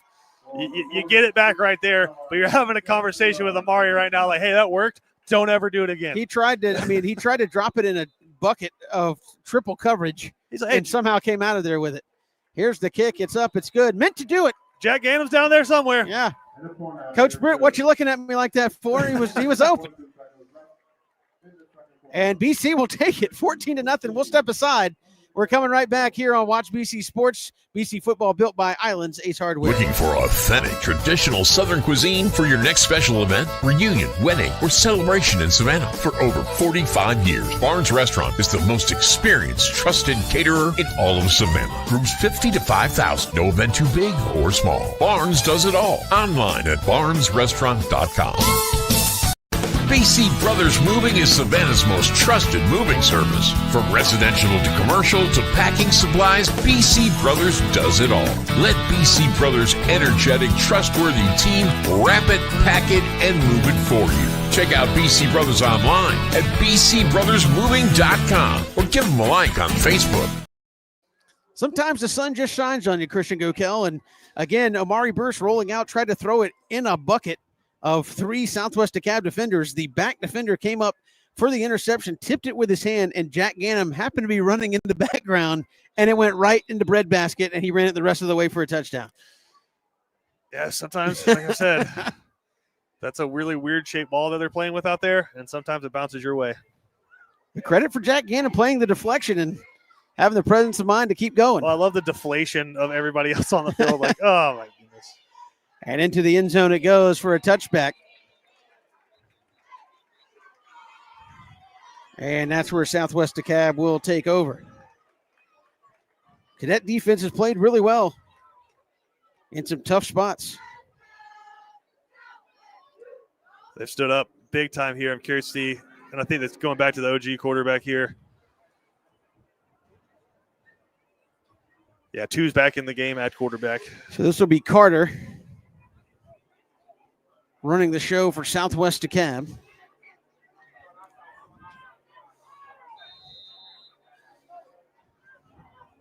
And the Cadet defense, you can play with a little more confidence here. Just got to keep with doing a what you've been touchdown doing. lead. Everything in front of you, make them work it all the way down the field without making a mistake. Just can't give up the big one. So here's the snap. They'll run a bubble screen. This is Christie trying to break free. And, Larson Little just brought the lumber. Some stacked firewood there from number 9. And he said, if you're going to run bubble screen, we'll make you at least know you're doing it. And it'll be second down and about 7. Yeah, that was a great job from BC's entire defense, including the big inside linebacker right there, just striking. If you have a screen play set up, cool. All of a sudden, I'm a corner. I'm not a corner anymore. I'm a defensive end taking on a tackle because they're just trying to block me. And you just got to go and strike. And that was a great job from the inside out striking. So now second down and 7. Inside 4 minutes to go here in the first half.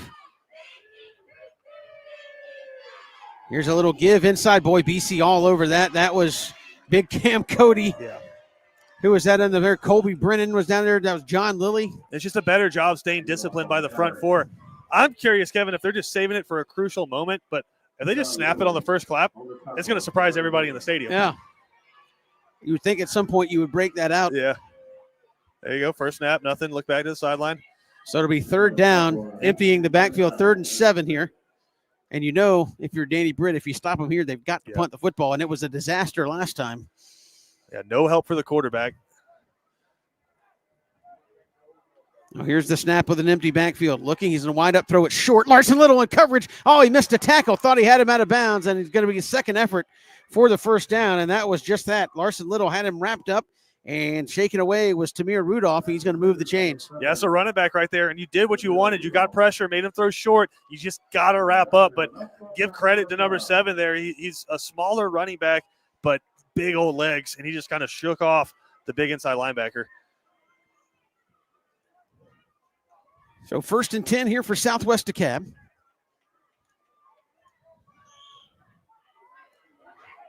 And you wonder if they've gotten gun shy about taking it deep. You've been picked off 3 times here in the first half. Here's the snap. Carter, everybody, red screen. What a defensive move.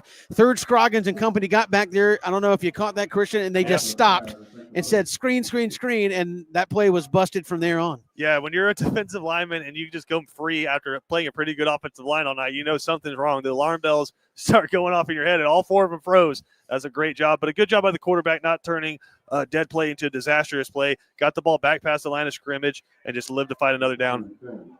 So 2nd down and 10. You got Gavin Smith, who played some left tackle. He's in there on the defensive line right now. Got to keep him fresh. He's been on the field a lot in the first half. 2nd down and 10 for the Panthers. They'll run it near side. There's Christie again, going to try to spin outside. And Cadets there. Marquis Williams going to stand him up at the end of that play. Isaiah Jones in the coverage. And he has been a young man we were talking about on the way to the stadium today, Christian. You remember what 3rd Scroggins was 3 years ago, and Isaiah Jones kind of developing into that guy's like, I can run sideline to sideline and I can make plays for you. Yeah, he's pretty special. He's one of the next ones coming through at BC, and he's just getting more and more confident kind of playing that nickel position. So a big 3rd down and 9. You got John Lilly in there at one of the defensive ends. He's opposite 3rd Scroggins. You got to be careful at the top because they got stacked receivers looking for a quick release. Just got to communicate. So here's Carter with the snap. They'll run the reverse. This is Christie coming back the other way, trying to get the corner turn. BC, can they stop him? I think he's going to be short by a yard. Now decision time for Southwest DeKalb. It's 4th and about 3/4 of a yard if you look at the stick. But if you don't get it, BC's got a minute and a half. Yeah, I think you go here, but I think you go and let this clock work down. BC hasn't burned a timeout yet. You're under a minute 20 now, and there's 30 seconds still left on the play clock. Let the clock burn a little bit, so even if you do turn it over here, you don't give BC very much time. This is one of those that drives me nuts. You need half a yard and you're 7 yards back. First thing first, don't jump. There you go. So Carter will check back, still 15 on the play clock as we work inside a minute. Here's the snap. They'll go straight ahead. Going to try to get strung out, and he's not going to get there. Wyatt Esterbrook, Larson Little stepping up with the tackle, and now that was the gamble you take. 49 seconds. BC still got timeouts. 10 yards, you're well within Connor Ferguson field goal range, and you got a chance to get points here before the half. Yeah, I believe 2 timeouts left for BC as well. 3 timeouts, all 3 timeouts left for BC. So it's this really plus field position right now for the Cadets, but a great job. Point of attack, you just emptied it right there on that quarterback power, and then he tried to string it out, and a great job by the linebackers and the safeties flowing down there. That's a big-time defensive play. So 1st and 10 here for BC from the Southwest DeKalb 40. And again, with all their timeouts at their disposal, I'll put Ganem in motion. Here's the snap. They'll give it to Smart. Now BC going to run a reverse. Here's Makai Williams. He looked like he was going to throw it. Tucks it underneath. Get out of bounds, Makai. He does. And he'll stop it at the 37-yard line. And again, I think they were going to try a little razzle-dazzle, and I think wisely for Makai Williams just ran out of bounds and saved a timeout and some time. Yeah, a good job just picking up what he could right there. It looked like a little Philly special right there. But like you said, you need about 8 more yards to really feel confident. I think you got the full playbook here at your disposal. I don't think 100%. With all those timeouts. 5 wides here for BC on 2nd and 8. 40 seconds to go here in the half. Amari Burst caught Makai Williams. Big and quick timeout. And Danny Britt wants a timeout, and it's going to be 3rd and 3. Maybe call it 4. They need just outside the 30. They're at the 34-yard line. So 3 along 3. How about that? Yeah, I like that play call right there. You put it as 3rd and manageable, and then here, Kevin, potentially, man, what do you say? I think he's definitely got 50. If you've seen him kick 52, this would be right about, 51? Yep. That was a school record. A little bit colder tonight, so that does affect things. Not very much wind. Yeah, not very much wind at all to speak of. I'm trying to look for a flag flying in the, what is that, the they got Old Glory over there just kind of laying the there. north end zone. It's not doing anything.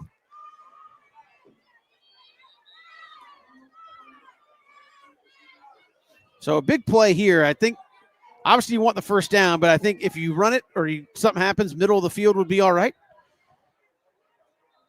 Kick a field goal, but plenty of time with 2 timeouts. Here's Burst, Omari. They try to run a bubble screen to Bubba Frazier, and that got snuffed out immediately. Bubba's going to get maybe a half a yard.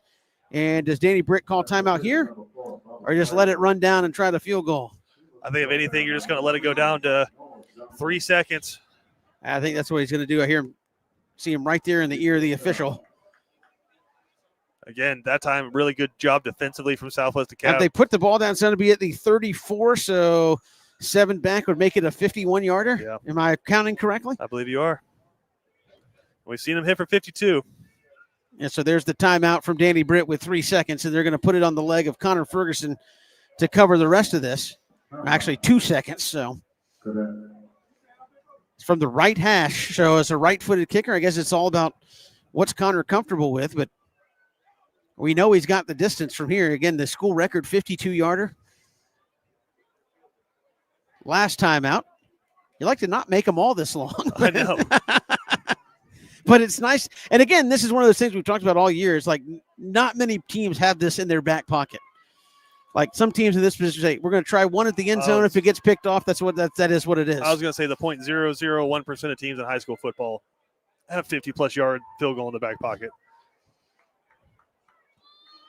So what an answer this would be for BC after just a disastrous start where they lived inside their own 30 for much of the first quarter and really could have been down 14-0 like that. And instead they lead it 14-0. And Connor Ferguson with a chance to make it 17-0, a 51-yarder off the right hash. Southwest DeKalb does have somebody back deep just in case, but guess they haven't seen Connor kick before. Here's the snap. It's a good one out of the hold of Leonard, and I think he just shanked it to the left, and he did. Missed it. Had the distance, but just didn't come off the foot clean, and it will go to the locker room. BC up 2 scores. Southwest DeKalb going to get the football to start the second half, but Christian Gokel will talk more about this on the Bernard Williams Insurance halftime report, but you're up 14-0. It could have been a lot worse. Oh my goodness. I mean, how many times there's a soccer term called standing on your head, and it's when the goalie just keeps making save after save after save. Hockey term too. Yeah. But just save after save. That's what it felt like. BC was just getting pelted in the red zone, but they just kept standing on their head, making play after play. Balls popping up in the air. They're going to get them. So it was kind of tedious a little bit for the defense, I guess, and you were living on the edge, but they stepped up time after time after time.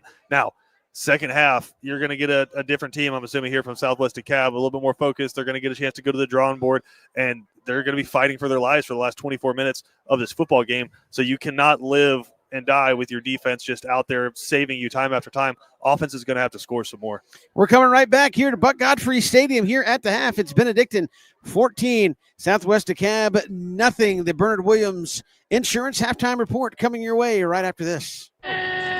When it comes to blocking all the obstacles that life throws your way, let Bernard Williams and Auto Owners Insurance help you dodge the hits, analyze the playing field, and run the ball all the way home. We shield you so you can have peace of mind when it comes to auto, home, life, or business insurance. As one of the oldest and most respected independent insurance agencies in the Southeast, we know what it means to stand behind the people we protect head on. Trust in the power of the shield since 1934. For more information, go to thepoweroftheshield.com. You know, Christian, after a day of the hottest sports in town, sometimes you just gotta unwind. Yeah, Kevin, and the perfect place to do it, Cool Vibes Pizza and Wings. That's because Cool Vibes offers delicious pizza, wings, sandwiches, and salads, all with a Jamaican Caribbean island twist. And the atmosphere is 100% kicked back. No worries, man. Plus, they're the home of the Oxtail Pizza. Cool Vibes Pizza, 4501 Montgomery Street, Savannah. That's coolvibespizza.com. Cool with a K. Come on and unwind at Cool Vibes. Walker Jones is your automotive superstore on Memorial Drive in Waycross. All the best brands: Chevy, Cadillac, GMC, Toyota, Nissan, and Honda, Chrysler, Dodge, Jeep, and Ram. Plus our pre-owned supercenter. And we're the home of the lifetime warranty. Come let us treat you like friends and good neighbors should. Hey, I'm Mike Cuneo, General Manager at Walker Jones. We've got it all. Why shop anywhere else? Online at walkerjones.com. Walker Jones. Welcome back here to Buck Godfrey Stadium here at the half. The Bernard Williams Insurance halftime report. Cadets lead it 14-0, and just a battle of if it could happen, and it was strange. It probably happened in that first half for BC and Southwest DeKalb. Pretty much the entirety of the first quarter spent down deep in the Cadets zone. Had a couple of drives starting inside the 20. Really put the Cadets defense back against the wall, and they held strong. 3 interceptions in that first half, and again, I was joking with Christian Gokel. You kind of seen a little bit of everything here in this first half from just a football standpoint. 3 picks by BC, an interception thrown by Amari Burst as well. You had a pickoff. Makai Williams came out of the end zone and then just flipped it to Josh Washington in the middle of the field, and you don't normally see something like that happen.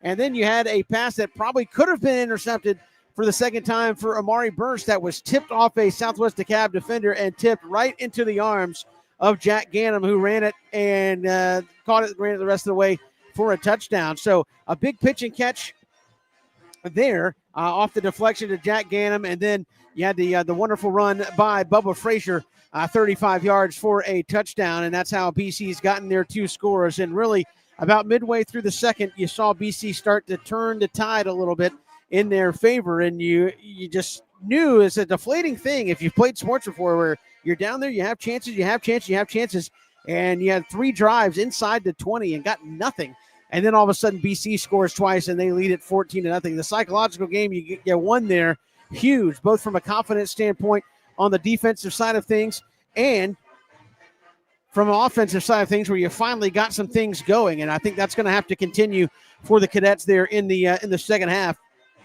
if they're going to continue to win this ball game. You check some things with BC. A couple of clunky drives. You haven't really been able to throw the football that well. It's been a lot of short stuff, and Southwest DeKalb is really just sinking their heels in on, you're not going to beat us deep. We don't think you can throw it deep. We're going to get you sideline to sideline and try to play contain from there. It's been tough sledding in the run game. Did have a big touchdown called back right at the beginning of the game. Stanley Smart went 60 yards for a touchdown, but it was called back on a hold. So could be 21 for BC, but just had it called back. So Cadets have been playing well. It could be a whole different situation there defensively for BC, but give those guys, Galen Houston, a lot of credit, a lot of adjustments made, and a lot of big plays made by that defense to keep Southwest DeKalb out of the end zone. So the Cadets lead it at the half, 14-0. Southwest DeKalb going to get the ball back to start the second half as you see the Southwest DeKalb Marching Panthers out here at Memorial Stadium at Buck Godfrey Field. We are at the half. We're coming right back. This is Cadets football, and this is the Bernard Williams halftime report on Watch BC Sports. Ace Hardware is celebrating 100 years of helpful, and Island's Ace Hardware is Savannah's own. 318 Johnny Mercer Boulevard in Wilmington Island. They're our hometown, locally owned Ace Hardware. From A to Z, they've got it all to help you get things done. Island's Ace Hardware is a proud BC sponsor. Ace is the place with the helpful hardware, folks. And then along came Walker Jones. Mom and Dad drove a Chevy. They're Mom and Dad too. Generation to generation, Chevrolet is America's heritage brand. And the best place to buy your Chevy is Walker Jones Chevrolet. They'll treat you like good friends and neighbors should. Hi, I'm Joe Drawdy. I'm the General Sales Manager at Walker Jones Chevrolet. We've got it all. Why shop anywhere else? Chevy. Together, let's drive. Walker Jones Chevrolet. Memorial Drive in Waycross and online at walkerjoneschevy.com.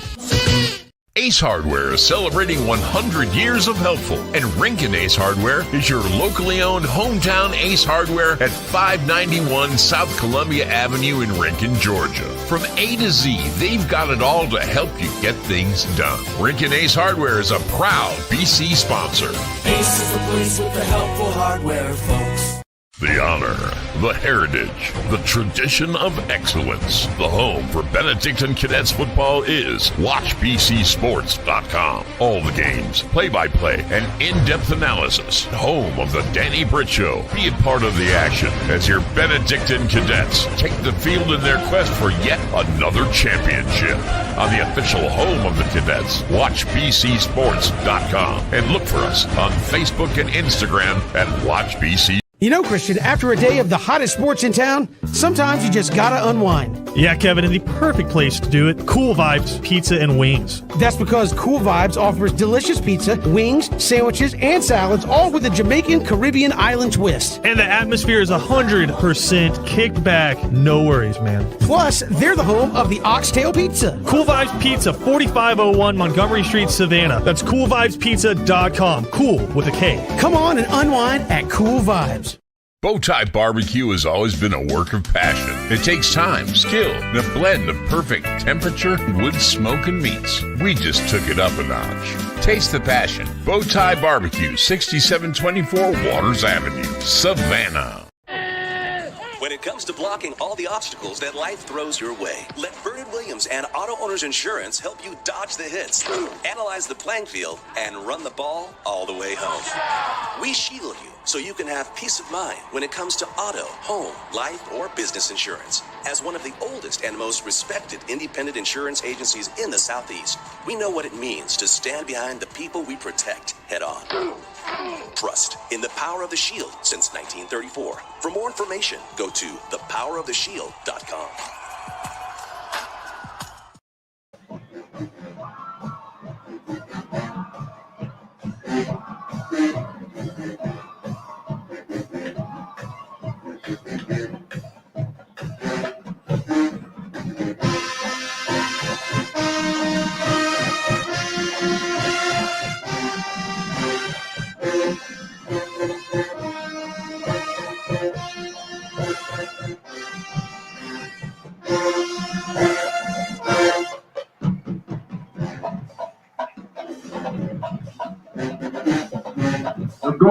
Pantherettes of SWD.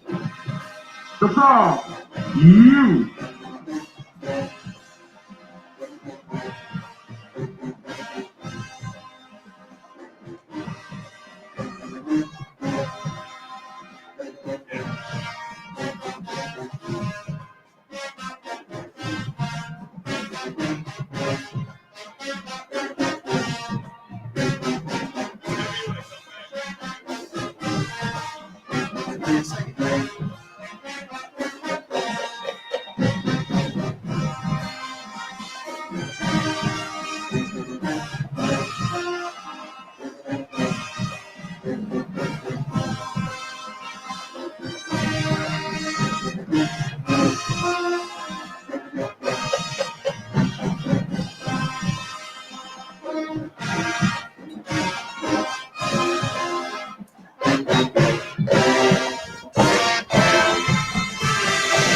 Big hand for the Golden Pantherettes.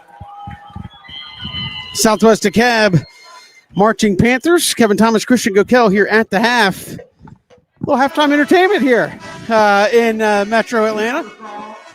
But the Cadets lead at 14-0. And again, obviously the first 5 minutes, second half, defensively, pick up where you left off. Yeah, it's kind of living by the sword right now. You know how good your defense is, but man, how many times can they come up with stops like that time after time inside their 15, inside their 10, massive stops? You can't live like that for the entire game. Offense has to come out. You got to play some complementary football, and I think, Kevin, that starts with finding a way to get some kind of passing game going, whether it's got to be short, over the middle, whatever it is. They're really flying to the flats right now, so I got to feel like there's something in the middle that you can get to, but you got to open it up a little bit and just keep that running game working right now, because we've seen from Bubba so far, we saw from Stanley Smart, even though it got wiped off the board, those guys get in the open field, it's curtains. I think neither team respecting the downfield passing game right now. 3 picks for BC defensively, and Omari with 1 offensively. Probably could have had a second one on a downfield pass that got deflected and it ended up being a touchdown. So everybody's selling out to keep things short and underneath. So I'd push back. I think BC is super respecting the downfield passing game, but Southwest DeKalb is just kind of bashing their head against that wall over and over again. They're trying to take deep shots against 2 high safeties, which is hard. It's really hard to do. Mel Kiper, I don't know if you saw this, got cooked because he wanted to change the NFL rules to say you couldn't play safeties that far back. You had to keep them within 10 yards. Why? Because it takes away the deep passes. It takes away the Terry Bradshaw 70-yard bombs, and that's what BC is playing tonight. 2 guys back. A lot of times they've been dropping 4 guys back. That's when you got the big interception return right before half. So it's going to take them consistently running those plays that have worked, which has been the swing passes to the outside. And if BC is able to cover that with the linebackers making some adjustments at halftime, it's going to be really hard to find something that they can consistently work. Yeah, trying to hunt around for some scores here at the half. We're up 14-0 over Tucker out of this region. And again, you like to think this region was going to fare pretty well, but Marist, Warner Robins could have been interesting. But so far, the scores we have, BC leading at the half, we're leading at the half. Yeah, I mean, it's such a good region, and you knew that these teams were going to come out there and fight. And like we said, both of these teams, there's one thing that travels into the playoffs, and whether you're playing at home or on the road, I know, but it's running the football and playing defense. And we know Ware County can play defense and they can run the football. We know BC can play defense and run the football, and that's why both of those teams are up right now. Again, if you're Danny Britt, what are you telling this team in the locker room? You still got, obviously, 24 minutes of football here to finish the drill, and you're 14-0 against a team like Southwest DeKalb it's not comfortable by any means. No, 14 points against a team that can swing or can sling it like that is never comfortable. You got to come out and I feel like, Kevin, get a stop. This first drive is going to be the momentum that could set the pace for this entire second half. If you come out and get another stop, then all of a sudden that clock starts bleeding. If they can come out and put a touchdown up on this first drive, this game's looking really tight. Yeah, and again, I think Cadets have come out offensively. It's been a struggle to do much. Defensively, they've looked really good. You would have loved it if Connor could have dropped that one in right before the half. But, again, you're asking him to knock down a 51-yarder here right before the half. His max was 52, and those just aren't automatic in high school football. Right. So everything's got to go right, and just missed it off there to the left. Came off his foot bad. But, again, so far, I think you have to count yourself very fortunate if you're BC that Again, you're up two touchdowns and still pitching a shutout. A lot of good coverage, deflected passes, turn it into two interceptions. There's been some questionable stuff. I mentioned Mekhi Williams running it out of the end zone and then for some reason pitching it in the middle of open field to Josh Washington. I think Danny Britt probably had a minor medical emergency when that happened, but those are things you're like, guys, what are we doing in that situation? Yeah, I think that's the one, Kevin, where you really look at it, you're like, brother, we can't do that. I know Reggie Bush was awesome, but that turned into a fumble that probably ended up costing them that national championship. You're Mekhi Williams. You're pretty elite with the football in your hands. Just keep going. But the fact that you're up 14-0 and one of them was just a prayer and kind of a bounce off somebody's helmet and into the waiting arms of Jack Gannon, who's just Mr. Reliable. That's not an offensive recipe you can rely on more than maybe once a season. Yeah. So again, we see the band here helping us out here at the half. We'll step aside. We'll come back with more of the Bernard Williams Insurance halftime report here on Watch BC Sports. The honor, the heritage, the tradition of excellence. The home for Benedictine Cadets football is WatchBCSports.com. All the games, play-by-play, and in-depth analysis. Home of the Danny Britt Show. Be a part of the action as your Benedictine Cadets take the field in their quest for yet another championship. On the official home of the Cadets, WatchBCSports.com. And look for us on Facebook and Instagram at WatchBC Sports. At Benedictine alumni-owned Stacked Firewood Delivery, we're all about the best premium firewood, conveniently delivered in manageable stacks at the right price. We're talking kiln-dried, pest-free firewood. You see, our custom stack is equal to about 10 fires. Choose oak, cherry, hickory, or mixed hardwoods. Stacked Firewood Delivery. Go to stackedwood.com. That's stackedwood.com. BC Brothers Moving is Savannah's most trusted moving service. From residential to commercial to packing supplies, BC Brothers does it all.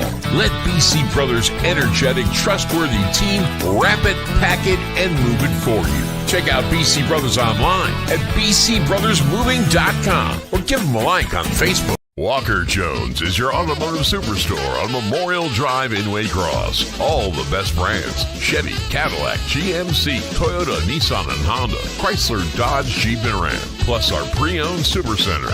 And we're the home of the lifetime warranty. Come let us treat you like friends and good neighbors should. Hey, I'm Mike Cuneo, General Manager at Walker Jones. We've got it all. Why shop anywhere else? Online at walkerjones.com. Walker Jones. Looking for authentic, traditional Southern cuisine for your next special event, reunion, wedding, or celebration in Savannah? For over 45 years, Barnes Restaurant is the most experienced, trusted caterer in all of Savannah. Groups 50 to 5,000. No event too big or small. Barnes does it all. Online at barnesrestaurant.com.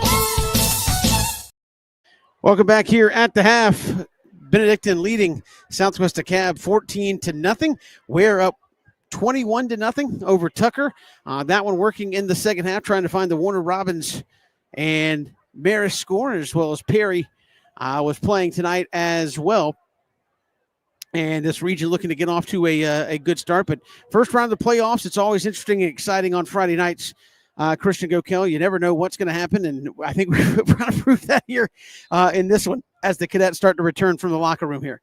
Yeah, and Kevin, I'll say this with a grain of salt because Max Preps has not always been the most reliable for in-game scores, but Max Preps has it as 30-6 Marist up at halftime against Warner Robins. So, again, Max Preps not always the most reliable because I think any parent can log in and put a score in, but that's the score. But like you said, yeah, halftime of a first-round playoff game, two really talented teams. I always love the first round because it kind of feels like the opening couple of rounds of March Madness, Kevin, where, yeah, you get some 1 versus 16s that feel fun, and you get some 1s versus 4s here that feel fun, but really the fun matchups that you look forward to are the 8-9 matchups in March Madness, right? The 2-3s in the playoffs are always so big, and against such talented teams, especially against two really good regions like this, it's really cool to see both of these teams could very easily make a run in this playoff. They just happen to meet in the first round tonight. We are coming right back. Half number 2 will be upon us here in this opening round. Cadets lead They lead Southwest DeKalb here at the half. Panthers will get the ball to start it when we come back. This is Cadets football, and this has been the Bernard Williams halftime report on Watch BC Sports. The Georgia High School Association and Watch BC Sports present round 1 of the state 4A playoffs between BC and Southwest DeKalb. It's been a long season of ups and downs for the Benedictine Cadets, but their playoff run starts tonight here at Buck Godfrey Stadium in Southwest DeKalb as the Cadets and the Panthers are set to do battle here on a road to a state championship. This is Benedictine Cadets football built by Islands Ace Hardware.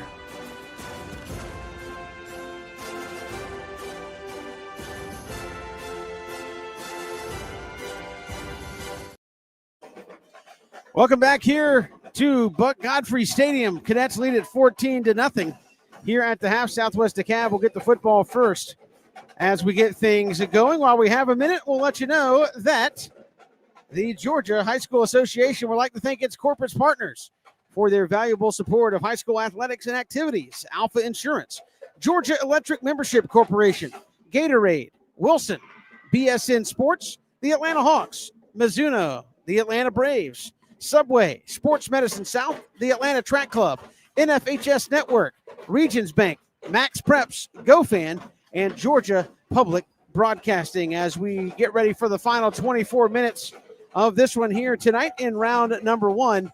And I think the strength of this team tonight, the Cadet defense, going to be on the field first here in the second half. And can they continue to just play outstanding football? And I'm curious how Southwest DeKalb comes out and tries to attack them, because so far, Kevin, it's been just leave Estabrook and Williams back and keep everything in front of them. No big plays. If they're able to pick up 5, 6, 7 yards at a time, that's fine. Make them do it. And they just haven't been able to do it all the way down the field without turning the football over. Punted just once in that first half, got stopped on a 4th down, turned the football over 3 times there. So it's been BC's defense leading the way. If they can get a stop here and BC's offense can find some life, you're going to feel really good about your chances of moving on. And again, letting them move between the 20s has been a good strategy. I know it's not necessarily how you want. Hey, if we can get on the field in 3 plays, but between the 20s, they've kind of, hey, we'll let you go 7, 8 yards at a time if you need to. And then every time in the red zone, it's tightened up, get a turnover. And Galen Houston, I think, has once again done a good job at making those adjustments and really the utmost confidence in those guys on his defense. Yeah, and teams that typically can get big plays during a game, right? Those big chunk 20-plus yard plays. When you start to live on those plays, all of a sudden you come up with against the defense that says that's not a part of what you're going to be able to do tonight. Yeah, we're just not going to let that happen. It can be a struggle to find your identity. I mean, we've already seen a quarterback switch in this game, and again, you kind of moved it down the field. You got to the 50, you were being methodical, and then you try to hit a big play and you turn the football over. So I think it's going to have to be an identity shift in the second half for Southwest DeKalb. Either that or you just keep banging your head against the wall and hoping eventually it breaks and you're able to bust a big one with the blown coverage or something over the middle. But I wouldn't live and die with that. And again, defensively, they've been so good. Offensively, A.J. DePhillips, again, you're in an interesting spot because you're up 2 scores. You can go with what works, but I think you also are looking like, hey, we have to do more than short underneath screens and misdirection. We've got to figure out how to run up the middle, and we need an over-the-middle passing game of some kind that we can exploit and, again, keep people honest here. Yeah, there's no gas to be let off of at this point. You really haven't been able to get anything going offensively. It's been one possession where you took over after a busted punt, and then another possession where you got very, very, very fortunate that the ball bounced into your receiver's hands. Outside of that, BC's offense hasn't been able to do a ton. I will say this. Stanley Smart broke that one early, and he got called back for, I'll call it a phantom holding call. But besides that, you haven't been able to get a whole lot going. So with that in mind, there's not really a process you can change because you haven't had a process so far. So the only option right now is just try to come out and execute. But first things first, defense has got to get the ball back. So here we go, second half. Connor Ferguson will kick it off left to right. Again, everybody sitting on this side. It's kind of an interesting setup here at Buck Godfrey Stadium. No stands on the other side. And everybody's sitting here on, I would say, the home side, but this is the side BC's on. So Connor Ferguson now gets the football from the official. I don't care who wins the game on the field tonight, Kevin. Southwest DeKalb's drumline. Getting it done. It's the real winners of tonight. They were putting on a show there following the halftime. It just adds so much to the atmosphere. That's the kind of stuff. It's the little layers, but that's one of those layers that makes high school football great. So here's Connor Ferguson He will kick it from left to right. Oh, they're going to squib it. The Danny Britt special onside, and Southwest DeKalb was ready for it as it was covered. We hadn't seen one of those from Coach Britt in a while. And that's utmost confidence in your defense, saying, hey, guys, we're probably going to give it to them at the 50 if we don't get this, but we're going to try it. And that's been one of those Danny Britt things where every once in a while he'll just break it out. It's like, hey, we're going to get you sneaking deep. And I'll say this. He wanted to go for the squib there, but I think he wanted that ball to go closer to the 35 or the 30 and let his guys run down there and get it. That was a great job by the up man, just fair catching it and getting that football, because you just picked up 28 yards. Yeah, that was Christopher Nunn who came down with it. But faith in your defense. And they've gone back with Braylon Carter back out there to start things at quarterback. Sam Turner, number 18 for them, top of your screen, is the big play receiver headed to Auburn. Here's the give. They'll try to run it here to the near side. Boy, I think they got away with a hold on third. And there's JoJo Sutton with a hit, 6 yards upfield, but into BC territory it goes, and it'll be second down and medium for the Panthers. Third's upset. He's got a good reason to be upset. That was a clear as day hold from the left tackle. He tried to turn outside to get the running back and couldn't get there. Same formation for Southwest DeKalb. They'll run the bubble screen. Once again, that's going to be a first down. And got a block. Estabrook trying to angle towards the corner. They don't make the tackle. Somebody wide. Estabrook hang on by a pinky over there and brings down Jordan Christie. That's a big gain and a first down for Southwest DeKalb, who's come out getting big chunks. Yeah, and BC's linebackers just laid on the draw, getting out to cover those plays, just the quick swing passes, and they're just outrunning BC's linebackers right now. I think they've kind of found a position in this formation that they can exploit, and if I'm the coach, I'm calling that over and over and over again until BC stops it. Just like that, they're right in the red zone again of BC, backs against the wall. And here's the snap. They're going to ride the belly straight ahead. BC better job that time. On the inside, I believe that was big Cam Cody. Got the mitts on him. And he was going nowhere. Well, the offensive lineman for Southwest DeKalb lost a helmet, will have to be replaced. That was Tamir Rudolph, and he got maybe 2 down to the 15. Maybe second down and 8. And again, this is where the Cadets were so good in the first half. Got to tighten those chin straps one more time. Here's the snap. They'll fake it, come underneath. This is going to be Christie again, trying to get leverage, doesn't have any, and he will go nowhere. And the pile drive into the turf back at the 23. That was, you guessed it, Isaiah Jones and one Cam Cody back there for the Cadets. It's going to be 3rd and 13. Better job getting up and setting the edge right there. But again, there was a slot. If he just stuck his foot in the ground and got upfield, he would have been able to pick up some yards. But that time, BC fortunate. He tried to go east and west, and Isaiah Jones, again, nice job setting the edge. Cadets have not gotten lined up here. Now they flip it around. They got John Lilly on one side, Third Scroggins here on the short side of your screen. And here's the snap. Carter looking, going to tuck it, try to go upfield, and Cam Cody, and I believe Larson Little on the tackle, and it'll bring up 4th down. And again, I think Southwest DeKalb is going to go for this. I don't know how much confidence they have in the kick game. That, you just don't know how many possessions you're going to get. I mean, it's just leave the ball in the hands of your offense here. So 4th and 9, they got to get to the BC 7 for a first down. And a big play coming out of the locker room here for the Cadets defense. Can they get off the field yet again inside their own red zone? Oh, and there's another adjustment. Offensive line getting in on the hard count action. So 4th down and 9. BC showing blitz now. Larson Little going to back out of there. They got Jones manned up, and they're going to try it with Turner. Jones trying to chase him around the other way. He's going to throw the football.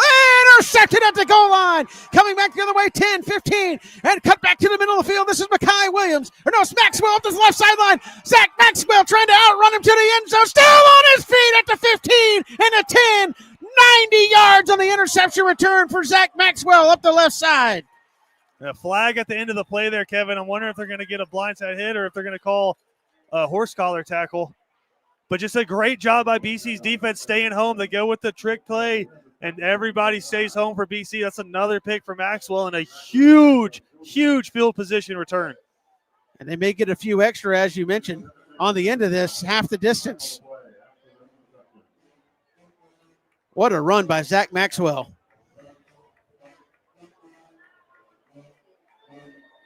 Did they wave the flag off? I don't think it was a horse collar. I think he just got his jersey. Either way, it's going to be 1st and goal from the 9. Gotta finish. And this is one of those man-up drives where, hey, if you got a hair on your chest, we're going to. Oh, they're going to mark it off against BC. I was going to say, if you were 1st and goal, pound it in there 4 times and challenge your offensive line to blow them off the football. Now a little different scenario. Don't know if I saw a definitive call there. Unless there was something at the end of the play. So here's the give. Stanley Smart. Oh, makes a man miss in the hole. Gets to the 15. He'll have 4 on 1st down. And that's one of the better inside runs we've seen from the Cadets tonight. And you're just kind of taking advantage of an overly aggressive defensive end right there, letting him run upfield, and you just run right underneath him. That's an NFL play. See if they go right back to it. 2nd down. And now a little hard count action of their own from BC. They've been able to get them to jump a couple of times. 3 points would be huge. 7 would be even bigger if you can capitalize. A little flare route to Iran Mallard's got a block, going to cut back inside. Iran's going to make a man miss. He's down to the 10, still on his feet. Call the forward progress for crying out loud. As you saw a man jump over the top on top of the pile there. It's going to be 3rd and short. Boy, a couple extra feet there, and it might have been able to call the BC brothers moving and move those chains. But it's going to be 3rd and very short. Got to pick this up, Christian. Just for, if nothing else, burn a couple more minutes off the clock. Yeah, and Kevin, this is one of those situations where you got to get the ball number 4. I don't care how you do it. Just put it in his hands. This is one of those, you look back on a game, you're like, what happened? What were the crucial moments? This is one of those. And we've watched enough BC. Cam Cody coming in. Larson Little's going to be your fullback. Everybody in the stadium knows who's about to get this football. It's going to the left, and it's going to be to number 4. And there it goes. Bubba Frazier, 1st down. Move the chains. BC brothers moving. Move the chains, 1st down. And, hey, it's that easy on 4th and short, right? Get behind number 55 and go. Oh. I just run that again. Like 3 more times. Yeah.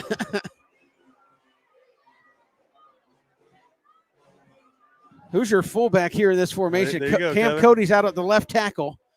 And they're going to go left again. Nice lead block. Bubba Frazier into the 1-yard line. Oh, you got both your linebackers. That's Colby Brennan in there at the fullback along with Larson Little. And you got Cam Cody playing, I guess, tight end technically. Yep. Official timeout. So if you want to count bodies, you got 2 linebackers, and then you have Cam Cody next to Jacoby Ward. Just run behind the beef. Yeah, I mean, you put daggone 600 pounds in there and say go. Who's this? Josh Washington is coming. Is he going to run it this time? And now Jacoby Ward coming out. I think he might have rolled his ankle a little bit. And they'll put John Lilly in there. So John Lilly's been Mr. Versatility tonight, playing both sides. And Cam Cody's going to slide down to tackle. You got the tight end over there. And now just that same wishbone formation. Bubba Frazier, Same touchdown. Play, touchdown. Pounded on the board. It's 20-0. And now get out of there. I say, get your players out of there and kick the extra point. And that was just, I mean, that's 1940s Army football right there. Wishbone, power it to one side and get after it. Kevin, football is a game of hostile real estate acquisition. Okay. And when you got that kind of beef and you need 3 yards. But we haven't seen that from BC all year, that wishbone. It's the playoffs, man. We've seen Larson Little come in, kind of play that lead. Field goal, extra point, rather, is good. 21-0. We'll step aside. This is Watch BC Sports, presented by Islands Ace Hardware. Bowtie Barbecue has always been a work of passion. It takes time, skill, and a blend of perfect temperature, wood, smoke, and meats. We just took it up a notch. Taste the passion. Bowtie Barbecue, 6724 Waters Avenue, Savannah. Looking for authentic. Welcome back here to Buck Godfrey Stadium. A 20-yard drive for BC, exactly how you drew it up. 90-yard interception return, penalty at the end, unfortunately. 20 yards in for a touchdown, and you lead it by 3 scores. And we talked about how crucial those first couple of drives were going to be, starting off of Southwest DeKalb, and you allow them to get into your territory again, but you get another interception, and then BC's offense able to execute and finish that one is just massive. And again, this is what we were talking about at the half, Christian. Southwest DeKalb, how much can you alter your game plan? Have to have been very deliberate on offense. It's been, even when you're getting chunk plays, it's all the check backs, the check with me's, it's 30, 40 seconds of play almost, and you need 3 scores. So BC defensively can be very deliberate. Hey, if you want to get 5-6 yards, we can do that and let 30 seconds run off the clock every time. Yeah, and I'll say this. It's the play calling I love there. It's just running the rock. Here's a kick from Connor Ferguson all the way to the back of the end zone. We're not messing with the squibs anymore. All right, got it. And 1st and 10 from the 20 for Southwest DeKalb is where they'll take over. And BC's defense, again, we got to name a stacked firewood defensive player of the game. I think it could be all 11 out there tonight. I mean, everybody's kind of contributed in their own way. You've got, Estabrook, Makai Williams, Zach Maxwell, all with interceptions. Marquis Williams with the big 4th down stop. Yeah. Again, you've had everybody in the secondary. Isaiah Jones has made a bunch of open field tackles for you and really done a good job covering Sam Turner tonight. So here's 1st and 10 for Southwest DeKalb. They'll put a man in motion and give it to him. This is going to be Christie coming near side, breaks a tackle, and Larson Little couldn't hang on. Now it's up to Wyatt Estabrook to push him out of bounds all the way in BC territory, and that right there is going to infuriate Galen Houston and Danny Britt. Just poor tackling. Yeah, you had him dead to rights 3 times and just couldn't get him down. That's a huge play to flip field position right there, and that's the one thing. Southwest DeKalb, they're down 3 scores right now, but there's over 18 minutes left to go in this football game, and they have athletes everywhere. Oh, they're going to mark them out. Now you push him out at the 45. Yeah. And again, nice to see the defensive front has been jumbled up a lot tonight. Yeah. Now you got Paul Thompson out there. You got Gavin Smith out there. Cam Cody just spent a lot of time on offense, so you just got to give these guys a breather. 4th quarter, bench will get short. You just suck it up and go, but you're up 3 scores. You can afford to do this a little bit. Here's the snap. The counter give is going to be inside, and Larson Little, I think 3rd Scroggins got him there at the 42-yard line. That's going to be 2nd down and call it 7 after a gain of 3. Yeah, if you're BC, you're okay with that one, and that play was made by 3rd Scroggins. He just did a great job of holding up his tackle and not letting him go anywhere, and that allowed everybody else to kind of flow, kept the play inside. That's a great play by the Miami commit. And again, Southwest DeKalb just very deliberate offensively. And their offensive line, I think, has played well tonight. So here's the snap. They'll do another quick out here to Christie. He dropped the football. And going to be incomplete. That time, though, you saw BC made the adjustment. Those guys were flying up there. Even if he does make that catch, it would not have been a very profitable play. And now it's 3rd down and 7. And another big play here for this BC defense. And again, secondary-wise, you play off and you let them kind of come to you a little bit, and you give your defensive line time to get in the backfield. Here's the snap. Looking. They throw it in the slot. It's almost picked off. Isaiah Jones wanted in on the party. And he just jumped the route. He played it perfectly. They were looking. I think that was Turner. Just ran a little button hook at the sticks, and Isaiah Jones nearly jumped the route. Yeah, they just dropped into a zone coverage right there, and you had an inside linebacker and Isaiah Jones covering him. So that's just a great play. You just hope that they could finish it, but can't get too greedy. So now it's 4th and 7, and Southwest DeKalb going to have to go for it. They've only punted the ball once, and it was pretty disastrous. He rolled it back to the punter and ended up losing about 12 yards on the play. BC got great field position and subsequently scored. And now it's 4th and 7. They need the BC 35 for a 1st down. Here's the snap, looking over the middle and caught. What a great route that time on the inside. Isaiah Jones brings down Sam Turner, and it'll be right back in the red zone again. Season's on the line, 4th down 3 scores. Everyone in the stadium knows who's getting the ball, and they line him up and let him take a post route to the inside. That's one of the weak spots to cover too, is over the middle, and they did a great job of drawing one up for their best player. So it'll be 1st down and 10 from the BC 18. And again, Cadets have had seemingly their backs up against the wall all night long. Little counter play in the hole. This is Rudolph. He'll have the 10-5 touchdown. They finally broke inside the 20, and that'll get Southwest DeKalb on the board. And just two great play calls back to back. You've been running zone, zone, zone, and that time they actually line up a counter play there, and they block it well, and the running back does a great job of continuing to just bounce outside. It's a defense that's been on the field a lot tonight, and that fourth down was just kind of back-breaking. You give up the touchdown on the very next play. And the drive only took like a minute and a half, Christian, at the end of it all, because you just gave up some big plays. Yeah. The point after is up, and it is good. 21-7, the score. BC continues to lead. We're coming right back here on WatchBCSports.com. Ace Hardware is celebrating 100 years of helpful, and Island's Ace Hardware is Savannah's own. 318 Johnny Mercer Boulevard in Wilmington Island. They're our hometown, locally owned Ace Hardware. From A to Z, they've got it all to help you get things done. Island's Ace Hardware is a proud BC sponsor. Ace is the place with the helpful hardware, folks. Welcome back here to Buck Godfrey Stadium. Kevin Thomas, Christian Gokel here with you. Now, if you're the Cadets, you got an answer. Answer doesn't necessarily mean points. Answer could mean, hey, let's burn up the third quarter here and get to the fourth up 2. But you need an answer. Yeah, this is just the second time we've seen them kick off tonight, and the kicker has run back a couple of times to talk to the coach.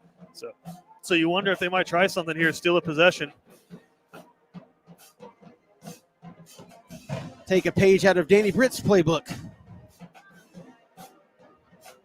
You've got some, Danny Britt talked about it, got more starters out there on the kick coverage team. And they'll bring it forward, and line drive one up the left side is going to be caught. This is Mallard at the 15-20. Iran cuts back in the inside 30. Iran's got a hole and spins at the 40, coming near side 45 before he's finally brought down. And you see Iran Mallard, and again, another one of those young players, Christian, who's going to be really good before it's all said and done. And he gets you great field position out at the 45. And he's so strong, man. It's just never the first guy to bring him down. He's just always spinning. It's like, I don't know, man. It's like just a jumble rolling ball of like crowbars and swords trying to bring that dude down, man. It's painful.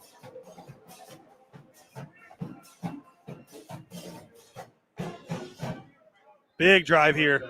So Amari Bursch takes it, the give inside. This is Stanley Smart. Smart trying to turn the corner. He does. Lowers the boom, and it'll come down to midfield. A flag comes in extremely late. That came from the white hat. He had already turned the corner. I don't know how you could get a hold out of that, but it looks like they throw the flag on the hold back at the 45. Did they wave it off? No, I mean, when the white hat throws the flag, he doesn't wave it off. So they'll mark him off. They're going to say a hold. It'll be 1st and 20, and that stings. And I think they're going to get the left tackle there. That'd be Jacoby. Yeah, Jacoby Ward.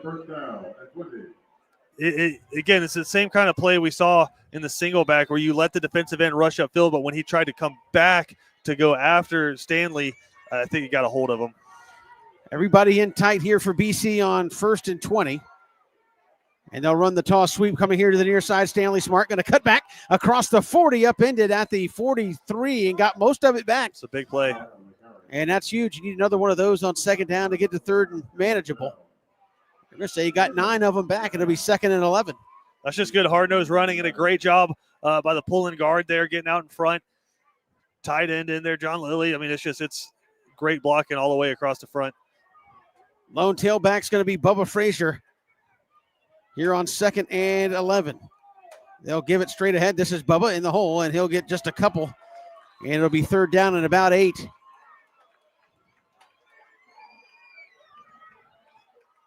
So a big play call here for A.J. DePhillips and the BC offense here. Want to be careful, but not too careful. Obviously, Connor Ferguson can punt him deep from here, but you'd like to keep the chains moving. I like Amari Burst's legs here, too. If the first option's not there, just pick up something, keep the clock moving. Empty backfield for Amari. They're going to get 5 free yards. As the right tackle moved, that's going to be L.J. Cooper. Can't do that. And he'll come out of the ball game. And they're going to put Blake Maxheimer back in there, the senior right tackle. And now it's third and a long ways. Burse, sidearm over the middle. Oh. Had Bubba coming across, and again, that sidearm delivery, I think, got him and led him a little bit too much out in front. Well, I think he got hit, and he's kind of working that shoulder a little bit. I think they got home right as he was letting that pass go. So it'll be fourth down, and they're going to have to punt the football. Connor Ferguson, and again, that possession only took about 2 minutes, maybe not even. Yep. And again, you need a big punt here. Really flip the field. If you can pin them, you can steal a little bit of that momentum back. And Connor's got a big leg here. Like to see him get into one. And a high-hanging punt going to come down at the 21, and it was bobbled, but recovered there at the 21, 22-yard line by Brandon Gunn, yeah. Starting to ask a lot of this defense right now.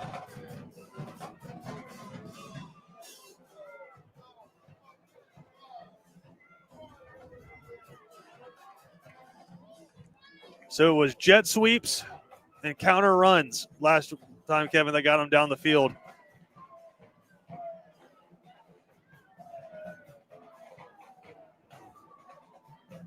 So 1st and 10 here for Southwest DeKalb. If you're the Cadets, can't let them move it down the field quite so quickly. Yeah, you can't let one drive change what you're doing. Stick with the plan. Man in motion, they'll give it to him. This is going to be Christie trying to turn the corner. Isaiah Jones, Cam Cody, after a gain of 2 up to the 25. It'll be 2nd and 8. Yeah, that's the same play that they started last drive with that busted for the big one. That time, Isaiah Jones there to set the edge and Cam Cody there to finish it.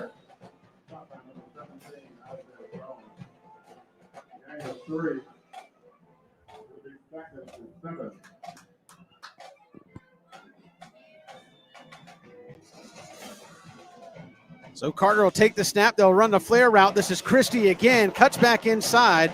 Larson Little going to bring him down at the 31. It'll be 3rd and very short. Again, you got to make that first tackle, and BC hasn't been able to do it all night.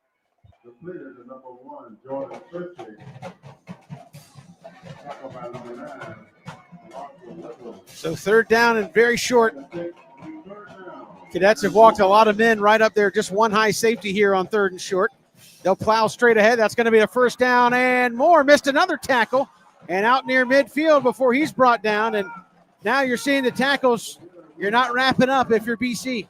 Well, it's just you're on the field for so long that you start to get tired, and all of a sudden those tackles you're making in the first half, they start shedding arm tackles. So you just got to take the easy tackle. You can't go for the big hit right there trying to lay the lumber. Just wrap up and wait for help. 1st and 10 right inside BC territory at the 49. Here's the snap. Carter, they'll run it to Christie, bounced it out there. And again, they're really feeding number 1 here. And it'll be 2nd down and 10. Yeah, I think the quarterback and the receiver weren't on the same page. Quarterback thought he was just going to carry it straight towards the line of scrimmage, but the receiver kind of took a back step. That's where you get that incompletion. And again, they started trying to hurry up a little bit. Well, yeah, and you're in 4-down territory for the rest of the way as well. So should be 2nd down and 10. And now what do we have? They're talking to the officials. I don't know if it's a clock issue or a play clock issue. Whatever it is, they got it worked out.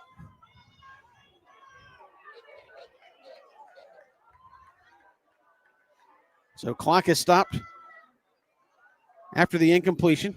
They'll give it to Christie on the end around. He puts his foot in the ground, goes upfield, and Larson Little with a huge saving tackle there. It'll be 3rd down and about 3, and if he doesn't make that tackle, that's probably down close to the red zone again. Yeah, I was going to say, that's where they've kind of been making their money, is cutting right up through that gap right there each and every time. When they try to stretch it out, BC's been able to take care of it, but just that hole right there, that's where the weakness is in this defense. So 3rd down and 3. I'll try to spread them out. They go straight ahead.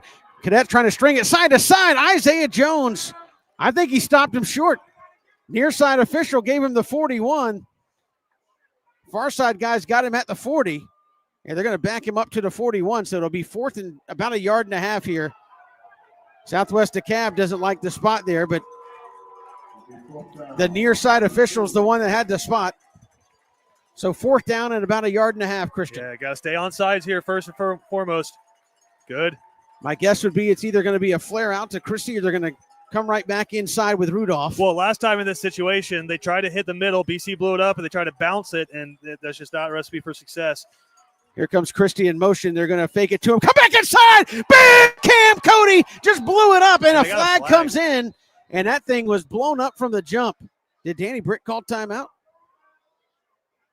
Boy, that thing just got eaten alive. Was that on BC? Are they going to say offsides on BC?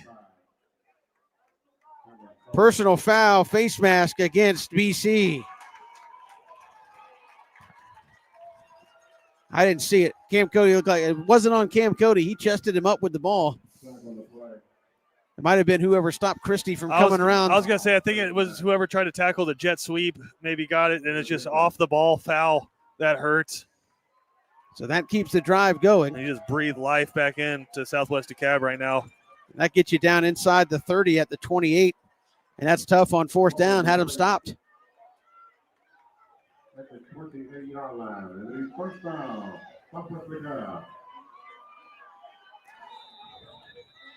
So clock rolls here in the 3rd. 1st and 10 for Southwest DeKalb at the 29. They'll roll it out looking for Christie underneath. He catches it and just annihilated by Makai Williams. Yeah, that's a great job by Makai getting off of his block and getting there. And that's going to be it for the 3rd quarter, and it'll be 2nd down and 11 going the other way. We go to the 4th. BC holding on 21-7.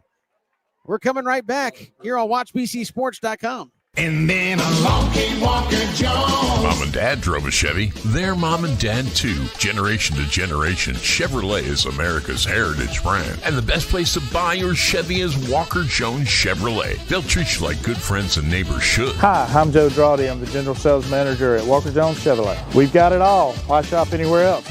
Chevy, together let's drive. Walker Jones Chevrolet, Memorial Drive in Waycross, and online at walkerjoneschevy.com.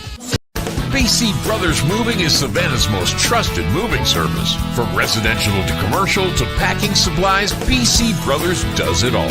Let BC Brothers' energetic, trustworthy team wrap it, pack it, and move it for you. Check out BC Brothers online at bcbrothersmoving.com or give them a like on Facebook.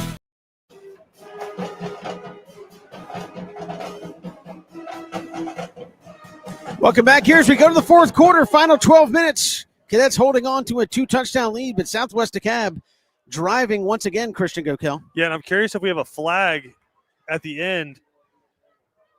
There was a flag on the field, and the ref spent that break there discussing something. It's still showing 2nd and 10. Maybe they just picked it up, but I think Southwest DeKalb wanted a late hit, saying that the receiver had given himself up, and Makai got there late. But 2nd and 11. So now they got it right. 2nd and 11 from the 30. And here's the snap. This is going to be Rudolph inside. BC reads that well. 3rd Scroggins. And Cam Cody going to spin him back.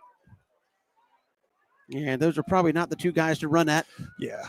At this stage, 3rd down and 10 here for Southwest DeKalb, but you're in 4-down territory, as you mentioned, Christian. Correct. 4th quarter, down 2 scores, you know they're going to go for it.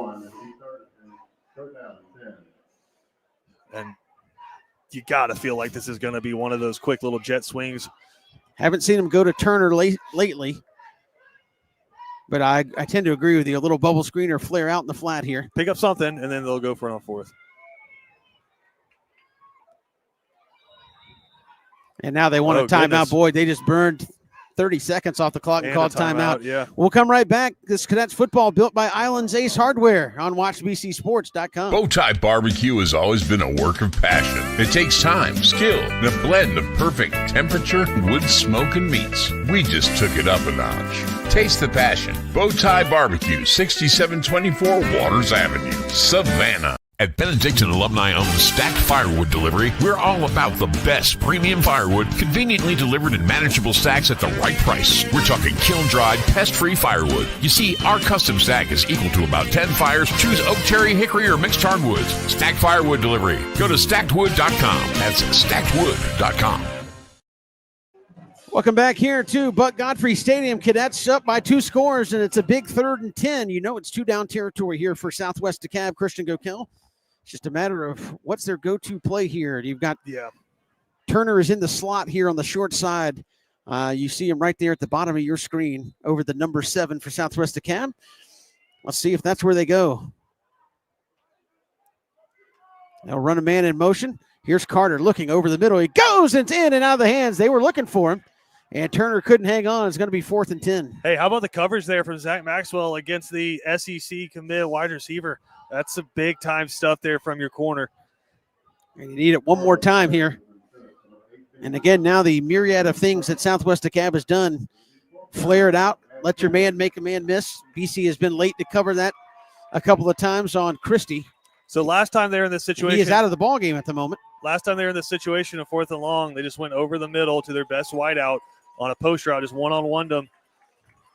You wonder if you go bracket coverage here with the safety over the top and a DB. Yeah, and see Zach Maxwell's going to switch and actually come inside to play him in the slot. And you got Estabrook over the top.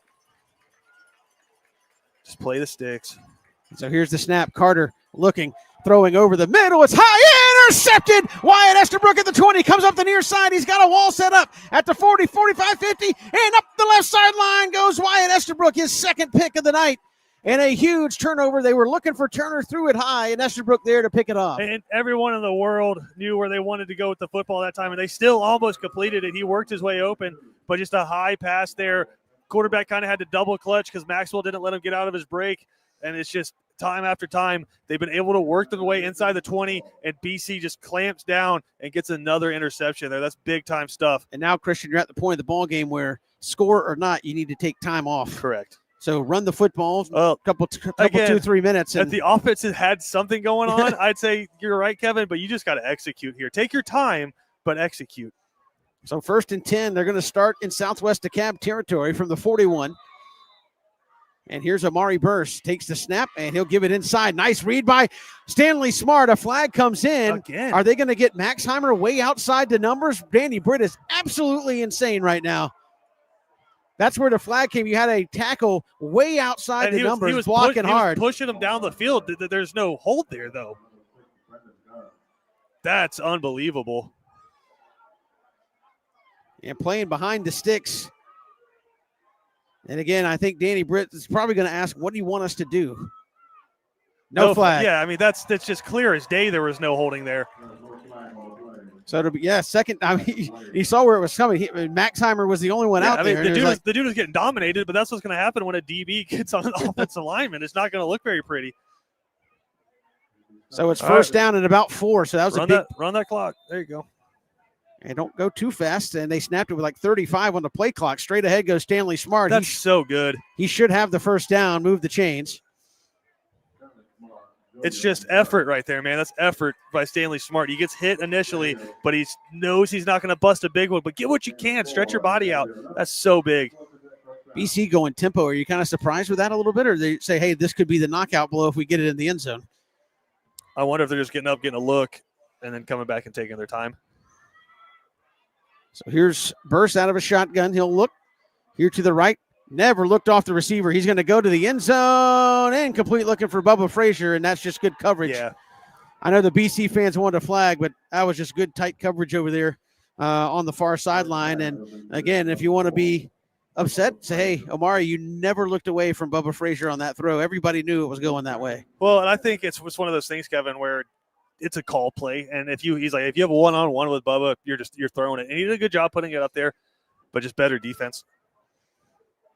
And again, snapped it with like 23, and you wonder, again, You tell them, hey, calm down and run the offense. They'll give to Bubba Frazier. Bubba trying to find a hole. Not much of one. He'll have the 30. And you'd like about 5 or 6 more yards on this next play to help Connor Ferguson out if that's going to be the play. About 42 yards from here. Frazier on the carry. That is Rankin on the tackle to cover the gap. So BC hurrying up to the line. They got 4 wides. Stanley Smart next to Amari Burse. And now they're going to run a check with me.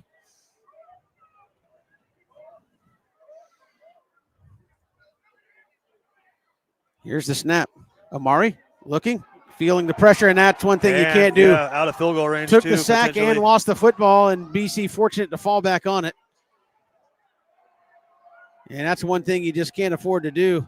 Now you've got to punt it deep.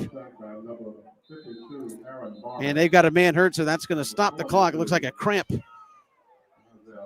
over there for Southwest DeKalb. And Christian, I know it's easy to play, Monday morning quarterback right after it happened, but are you surprised they didn't just run it, burn 30 more seconds, and try to get what you can get? Yeah, you just can't live and die like that. I mean, you got to try to execute your offense. Even if it's stuck in the mud, you're just hoping that one play will be the thing that kind of kicks it and gets it started right now. But that one really hurts because you got to feel like you're out of field goal range right now. I mean, you'd be talking 55-yarder, and that's asking a lot of Connor Ferguson. He's coming out, but he's going to punt it. And the question is, how good do you feel about that coffin corner? Yeah.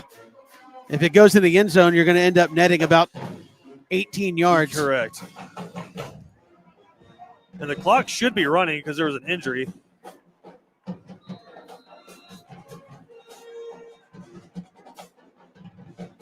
Here's the snap. Connor. Oh, I think he got too much leg into it. Maybe not. It hangs up. Fair caught at the 1-yard line. Oh, my goodness.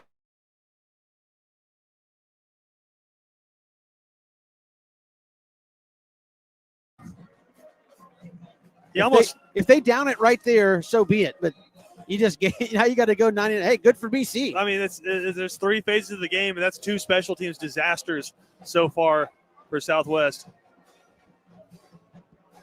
So Panthers have to go 99.5 yards.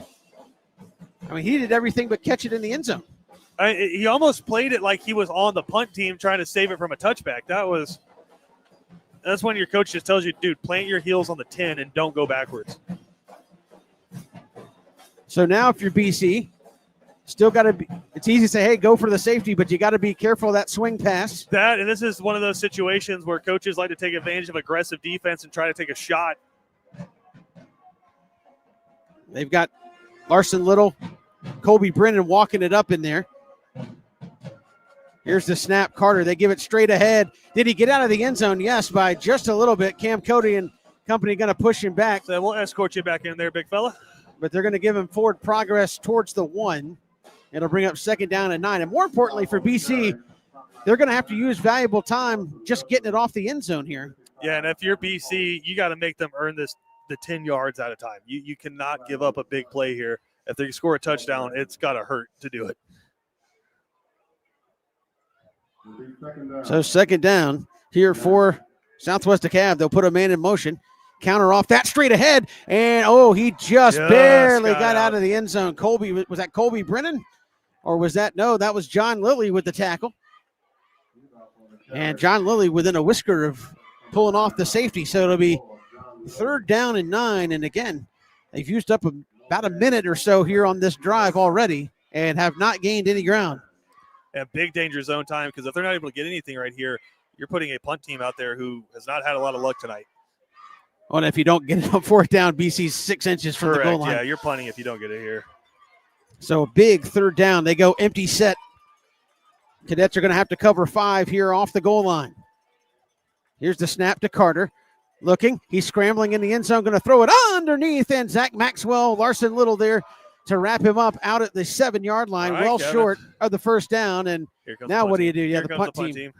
I think it's a little too deep right now in their territory. And if you're a Southwest DeKalb, you got to trust your defense a little bit as well. They've played pretty good. Yeah. I mean, if you think about BC's 3 scores, one was started on the 20, I think all the BC's touchdowns have started in plus territory tonight. But the scary thing is you're punting, and you're looking at number 4 and number 2 as the return men. So this is going to get dangerous really fast for Southwest DeKalb. And they rolled one back high, lobbing, snap. Oh, they almost got to it. A high up the elevator shaft punt. Get away from it. It takes a Southwest DeKalb roll, bounce.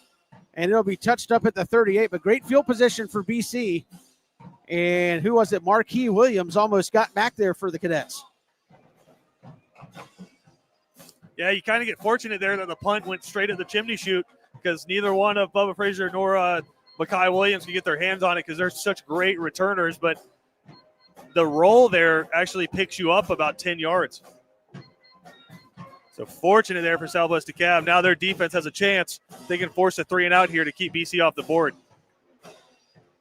Which this late in the game, you got to feel like a 3-possession game. And if you're AJ DePhillips, what do you feel good about right now? Number 12 and number 4.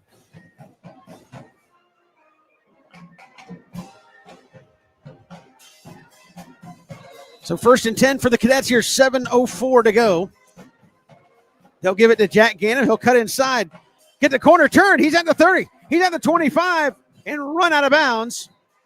And that's probably the only bad thing that happened on that play for BC, but they get down into the red zone. Yeah, I love the or get close to it, excuse me. I love the patience. You've seen the offense open up a little bit, specifically in the run game, where they're starting to take advantage of Southwest DeKalb really being aggressive and firing upfield. They're letting people go by and then handing the football off underneath. That's a big-time play. Into the flex bone they go. The give, end around. This is going to be Jack Gannon again inside the 20, 15. And Jack's got about 36 yards the last couple of carries. It's just patience, man. He's not moving overly fast, but he's just being patient, following his blocks, and he's just such a good football player. Good things happen when 6 touches the football. And now I think you got to be thinking, if nothing else, we need 3 here to make it a 3-possession game. And you got to be relaying that to your quarterback. Just calm down and don't do anything ridiculous. I'd agree. Don't take a sack. Don't hang a ball up in the air. And I think you're right. I don't think this one, they're taking the air out of the football on this drive. Here's the snap. They'll give it to Jack Gannon again. And that time they ate it up, but that's all right. Just burn the clock here, right? 3rd down and 6. Yep. Do it again. I mean, if they stop you, that's fine. Make them use a timeout. You'll be under 5 minutes. Or make them start using one of those 3. You only got 2 timeouts left, so. And that time, though, give credit. They did a great job of just slanting right there. I think it was 42. I was able to get into the backfield and just blow that one up from the jump.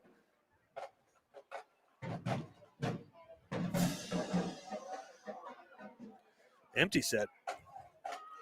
Quarterback draw. Here's the snap. They'll give it to Josh Washington off the right side. Josh turns inside. I think he's got the 1st down. He does. Inside the 10 at the 8. Nice give. Everybody's probably looking Bubba Frazier there. Makai Williams, but no, they come back with Josh Washington, and he'll turn the corner for a 1st down. Yeah, you took a play out of their book. You just out-leveraged them. You loaded up that side with Makai Williams, Bubba Frazier, I think Ron Mallard out there as lead blockers. You just had more people out there. Give it to Josh Washington, who's had a couple of touches so far tonight. That's a great, great play call. And now you can see more deliberate offensively here for BC. Correct. I think if you're Danny Britt, hey, we got 3 in our back pocket here. Let's take as much time off of this thing as we possibly can.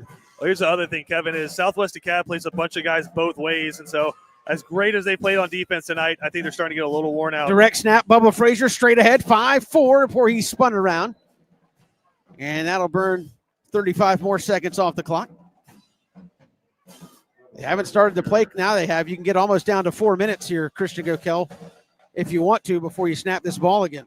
Yeah, just so many of those guys out there playing defense right now for Southwest DeKalb also play offense for them. And it's just, you've been on the field all night. Those legs starting to get tired. 2nd and goal from the 4-yard line. Amari bursts out wide. Yeah, so this is going to be Wild Cadet, if you will. Here's the snap. Bubba Frazier going to keep it. Counter off of that. 3-2-1 touchdown.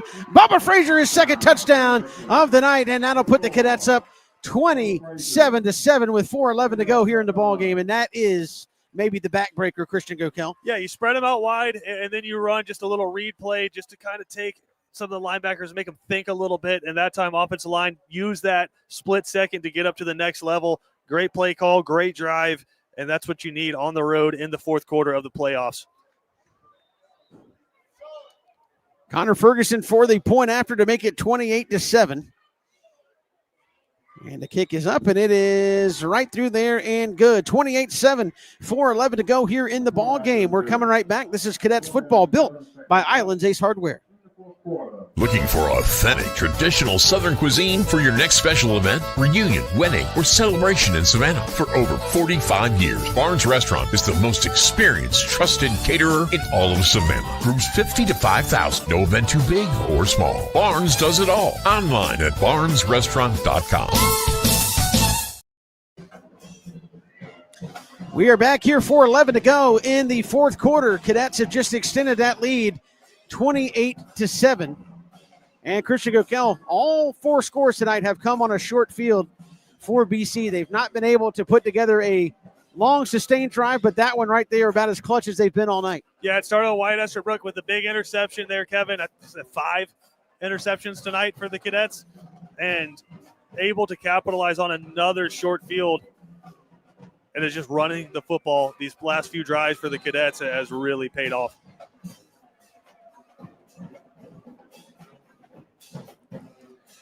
I don't know, there's been more than 3 pass attempts in the second half so far for BC. Connor Ferguson to kick it off for the Cadets. And you don't have to worry about kick coverage when he does that. 9 yards deep into the end zone. That almost made it to the aquarium. Almost. If you're Danny Britt, you got to be pleased with the way this defense is played. I mean, it's been unbelievable. The one time that you do give up a touchdown, it's the play after you give up a backbreak in 4th and 10, or 4th and 11, I believe. So outside of that, this defense has been bend but don't break. But outside of that, it's been explosive and ball hawks when you get inside your own red zone. So now, Kevin, you're down 3 scores, 4 minutes. They're got to empty the bag here. Everything's going to be at BC. It's going to be downfield passing. See if you can get that game. You'll let him interception. You'll let him 6-7 yard you to death at this point. Yeah. And they know just as well as you do, they don't have time for that. So here is Carter. He'll move some guys around. Here's the snap. I don't think they were set. They still had receivers moving. Oh, no, they got a timeout, and that hurts. That's twice in the second half. They kind of inexplicably had to take a timeout. That was a really good job, though, by BC's defensive line, because it was loud in here, and you couldn't really hear the whistle. And there was a snap there, but good job by them holding up and not hitting the quarterback. We'll step aside one more time here. 4:08 to go in the timeout. BC leads at 28-7. You know, Christian, after a day of the hottest sports in town, sometimes you just gotta unwind. Yeah, Kevin, and the perfect place to do it, Cool Vibes Pizza and Wings. That's because Cool Vibes offers delicious pizza, wings, sandwiches, and salads, all with a Jamaican Caribbean island twist. And the atmosphere is 100% kicked back. No worries, man. Plus, they're the home of the Oxtail Pizza. Cool Vibes Pizza, 4501 Montgomery Street, Savannah. That's coolvibespizza.com. Cool with a K. Come on and unwind at Cool Vibes. Welcome back. 4:11 to go here in the fourth quarter. They put a couple of seconds back on. Southwest DeKalb, I think, saved themselves. They were not lined up. They had a couple receivers still making sure they were on the line of scrimmage, and probably could have been called for a false start had they not gotten that timeout. So it'll be 1st and 10. They're down to just one timeout, though, Christian Gokel. Here's the snap and a little jet sweep coming here to the near side and turning the corner, knocked out of bounds.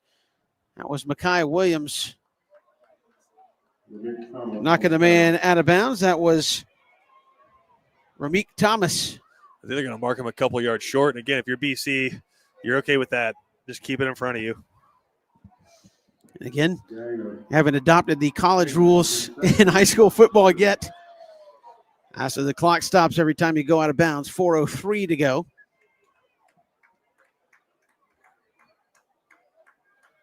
Stack receivers, both sides.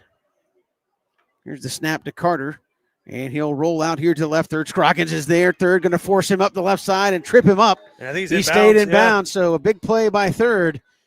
And you don't see too many guys like that just break the quarterback down and trip him up going to the edge. Yeah, and it's been a quiet night for third on the stat book. He's been dominant doing run defense, and he's been getting after the quarterback, but it's just a lot of quick passes for them tonight. He hasn't had a chance to get home, but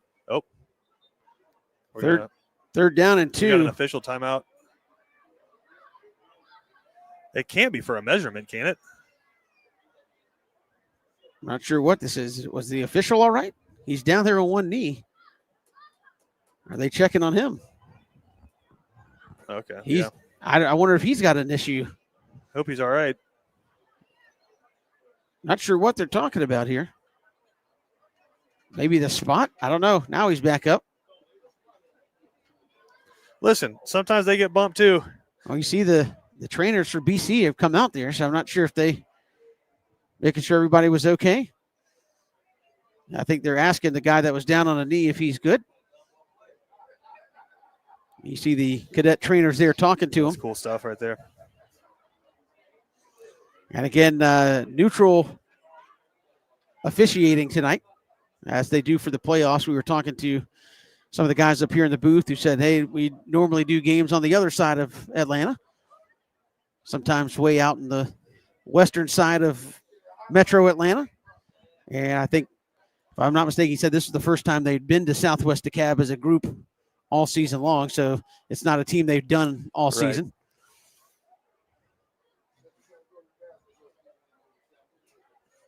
And they actually said that's not allowed. You're not supposed to be able to officiate teams you've covered or called during the season. So now we're ready to go. It's third and very short. Southwest DeKalb is burning up a lot of time here, though, just trying to get a first down. Already almost a minute on these first 3 plays. Here's Carter with the snap. They'll go straight ahead. Oh, BC broke it down nicely. Oh, Isaiah Jones. What a stick. Cam Cody there to finish it off. And they're going to be well short. It'll be 4th and 4. Yeah, and curious play call in there. I think they were just trying to pick up the first down so they get a fresh set of downs, but you just have not been able to run north and south tonight against BC. And you're going to take 30-ish seconds off the play clock here? Yeah, they've changed quarterbacks. You're going to the other sophomore quarterback. It's going to be Tommy Trailer, excuse me. And so on 4th and 4. It's a heck of a spot to bring. Yeah, this is your season for Southwest DeKalb. Inside 3 minutes to go. And if they don't get this, cadets may only have to run a couple of plays. Trailer looking, Isaiah Jones, and his face picked off again. Wyatt Estabrook with the pick 6, his 4th interception of the night. Christian Gokel, I think pretty easy stack firewood player of the game. Wyatt Estabrook, he just climbed up there and picked that one off and ran it back for the touchdown. There's going to be a flag. Sideline warning against BC, maybe? I saw a hold call. Are they going to call holding it? They're pointing towards the BC bench. My goodness, it wasn't anything that Estabrook did. He just went up and caught it. Sideline warning. Sideline warning.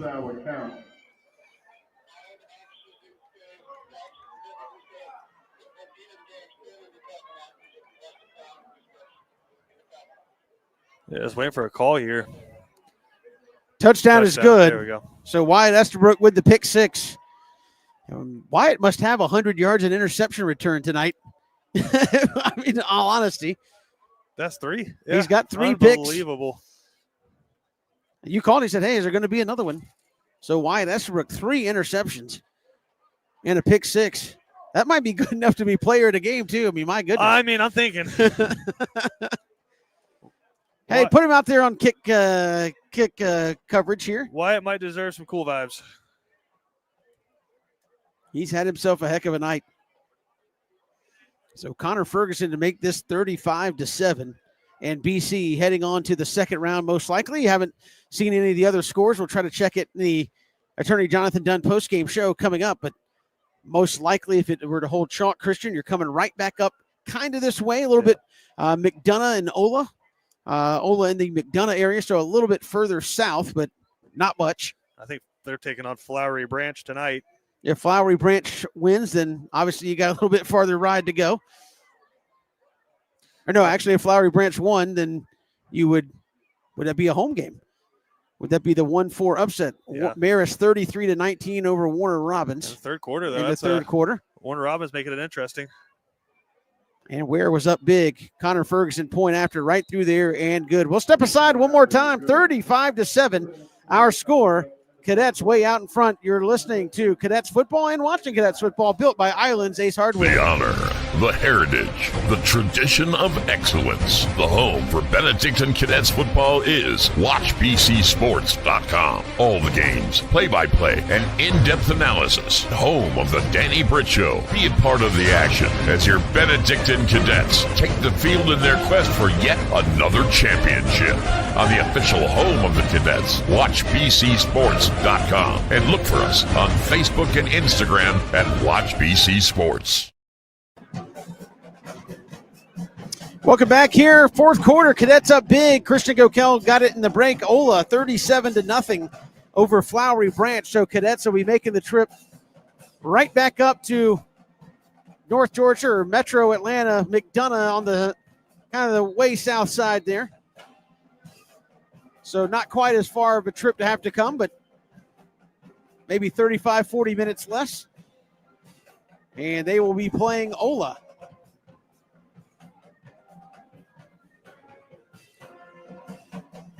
And what a statement this Cadets defense made tonight. Oh, my goodness.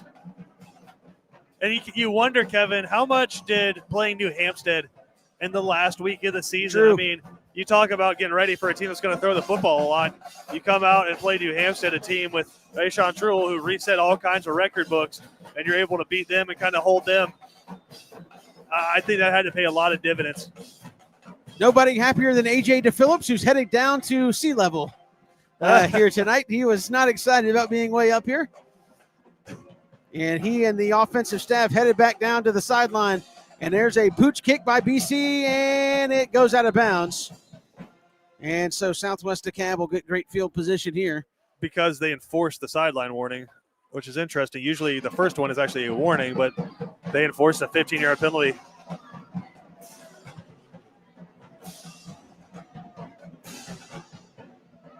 So actually not much hurt, really. They bring it out to the 35, 34-yard line, so. A lot of BC faithful here on a cool night. That temperature, Christian Gokel, is dropping. Probably going to be in the upper 40s by the time we get out of here tonight. Supposed to get all the way down to, I think, 39 sometime in the I think they're going to make them re-kick this. midnight hours. And I don't see why you don't just drive it right down the middle on the ground. Yeah, you just don't want their big returners getting a full head of steam here. But I mean, at this point, you're up 35-7. So I mean, risk it. Listen, Kevin, it's not how we do things. So a 15-yard penalty and then a 10-yard penalty, or a 5-yard penalty, excuse me. Yeah, Connor's going to kick it from the 20. Moves you 20 yards back. Or just hang one up to about the 50-yard line and let one of those guys fair catch it in that middle line. And Danny Britt signaling the special teams as to what they're going to do here. Again, they spent a lot of time pregame in the walkthrough on special teams today. Didn't come back to really be of much significance in this one. But defensively, Christian, they were all over the place tonight and on point. High kick going to come down at the 20, going to be returned by Christie across the 30, and comes back here to the near side, now spins around, and they got BC outmaneuvered here. He's going to have a run up here to the left side, and a comeback block. He's going to return it all the way for a touchdown. Look at Connor try to get there, and it's going to be 35-14. But probably too little too late for Southwest DeKalb. You're going to have to onside kick it, which has low probability of happening. I know Danny Britt's not going to be happy because that's one of the things they talked about all week long is staying in your lane on kickoff, and you give up the big return. And That's why you don't just kick it down the middle, Kevin. Fire me. I will say this. It's a touchdown, but they got away with a crackback block right there that's basically been outlawed in every level of football, including high school. So the point after to make it 35-14. Oh, high snap. BC going to be all over that and not happening. So 35-13. And special teams have been a debacle for Southwest DeKalb. Their coaches have left the booth up here. That's the second bad snap.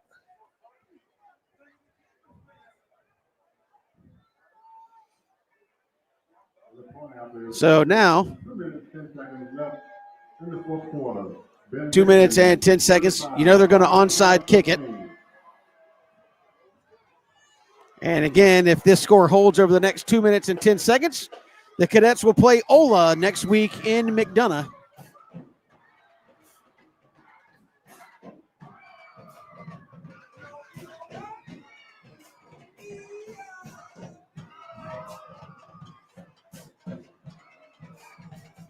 Well, Christian, that's been about the only disappointing thing so far, not offensive related for the Cadets, is and I do you think let that happen. I think you put some backups in on that kickoff coverage too, and it's just one of those things, but you just can never take your foot off the gas. Yeah, you got no backups out there right now. No. You got team. Isaiah Jones, who's at Larson Little, Makai Williams, Josh Washington. They're all on this front line here. And you've got Robert Leonard, who's back there probably just to catch it if it comes back there deep. And is that Omari Burst back at the 20? So hands team, man. I'll take an infielder in baseball on my hands team. Yeah, you got Estabrook, Bubba Frazier, Jack Gannum on the second line. Zach Maxwell out there as well. So, yeah, this is like all your starters you could possibly muster in the front two lines here on the kick coverage. BC expects onside, although Southwest DeKalb not showing that. And now they're going to squib it and hit one of the Southwest DeKalb players, and that went about 4.5 yards. And that should be BC ball. Yep. It didn't travel the requisite amount of space. And again, just not a good kick that time. It kind of was, I think he was trying to get it behind his guy so he could run up there, but hit his guy in the foot. The old Pat McAfee onside where you just kind of dribble it and everybody where they're facing backwards, you get it to 10 yards and fall on top of it, but it doesn't work when it goes 2 yards. And now for BC, Southwest DeKalb's got one timeout, so just counting seconds and clock usage, you need another first down to run this game out. If they call a timeout, which I expect them to. You play all the way through. And you got to respect teams that do, hey, play it till it's over. For a lot of these guys, last time they play football for Southwest DeKalb. Some will be moving on to collegiate programs, but if you got it, use it. Here's the snap burst out of the tail spot. They'll give it to Stanley Smart, who breaks free. Stanley needs to just fall down, and he does. Probably a smart play there. And let's see if Southwest DeKalb uses a timeout.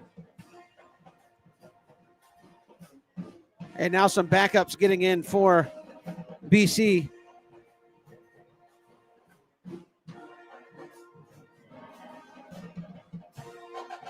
That number 66, Aaron Brown, a freshman, at one of the tackle spots. If my roster's correct, it usually is with BC. So trying to get some guys some work here. I believe Michael Hogan is out there, senior for BC as well, at one of the receiver spots. They'll run straight ahead. Stanley Smart still dragging those feet, running hard, gets up to the 45. And it'll be 3rd down and 12.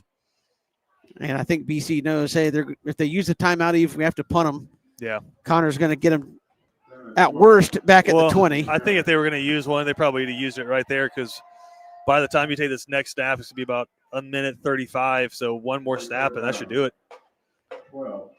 I know you're under a minute now with 20 on the play clock. 35, not a minute. 35, yeah. So you may not have to snap it again if they don't. Yeah, BC's going victory. So you got to wait. Don't snap it too early, Amari, with 41 seconds. Now you should be good. Takes the snap. He'll put a knee on it. Southwest DeKalb not going to use their timeout. And they'll line it up at the 50. And the Cadets, Christian GoKal, have come on the road and bumped off Southwest DeKalb 35-13, winning into playoffs. Yet again, going to the second round of the state high school football playoffs, and going to play Ola next week right back up here in the McDonough area, and give Danny Britt and company a lot of credit. Offense, by and large, tonight was not good. Just couldn't get anything going. Defensively, you played out your backside tonight and really got it done. And again, it's time after time after time. The defense came up with a big play, and what I thought was so impressive is early they were able to move the football a little bit, but you didn't panic, and you stuck with that same defense, leaving those two high safeties, Mekhi Williams and Wyatt Estabrook, at the top, and it paid dividends time and time again. And I'm really impressed, Kevin, with Wyatt Estabrook, because Danny Britt's talked about it. Football, especially now, is such a mental sport. You have to be cognitive. And listen, the reality is we're playing high school football. Not all of these guys, none of these guys are all the way developed yet. They have so much longer to go physically and mentally to grow as humans, but they have so much mental processing they have to do. When you're a guy like Wyatt Estabrook, the more football you play, the more it slows down. And these last few weeks, he's Johnny on the spot time and time again. It's really hard to throw the football deep against that guy because he does a good job of keeping his depth, keeping his leverage, and then really attacking the ball and reading the quarterback. So it's impressive to watch, but it's one of my favorite things too, because of the growth of a football team and a football player from the beginning of the year to now is massive. And look, how much different does it look now than it did at the beginning of the year? Certainly does. And the Cadets with a big win tonight, 35-13 over Southwest DeKalb. We'll talk to Danny Britt in the postgame show and more. The attorney Jonathan Dunn postgame show is coming up right around the corner here on Watch BC Sports.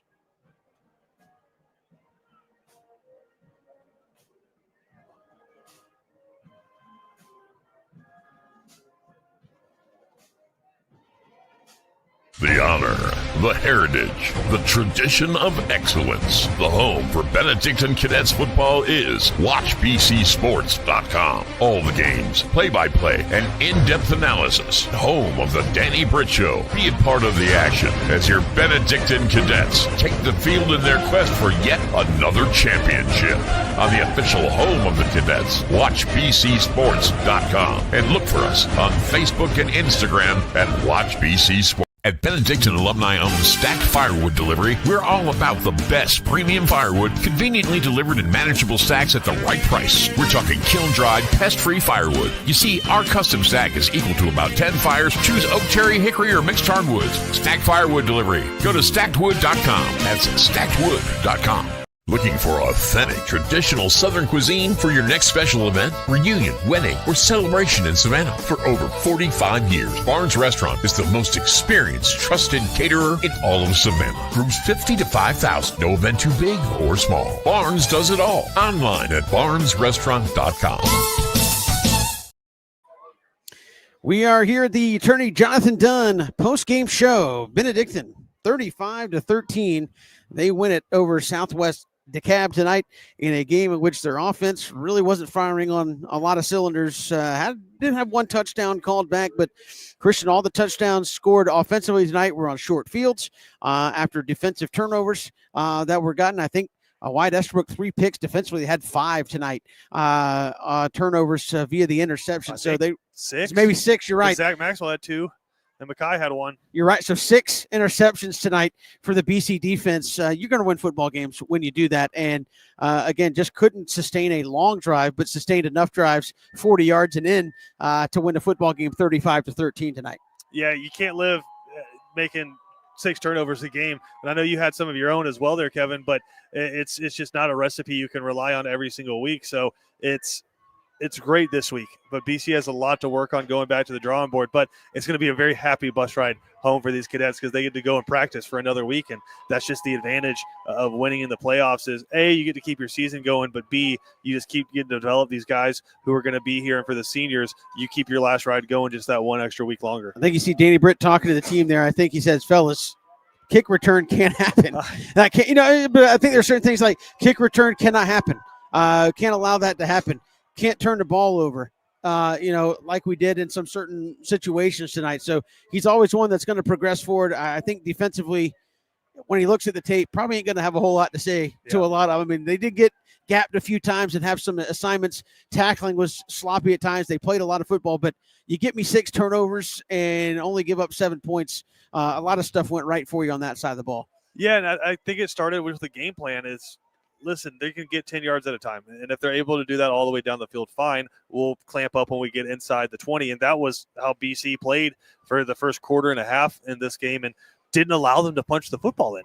It was unbelievable what they were able to do. They didn't score until the third quarter after just a great fourth down conversion. So BC lived inside their own 20 time and time and time again, and they got stops over and over again in the first half. And then they're like, all right, offense, you're not going to do it here. We'll give you the ball inside their territory.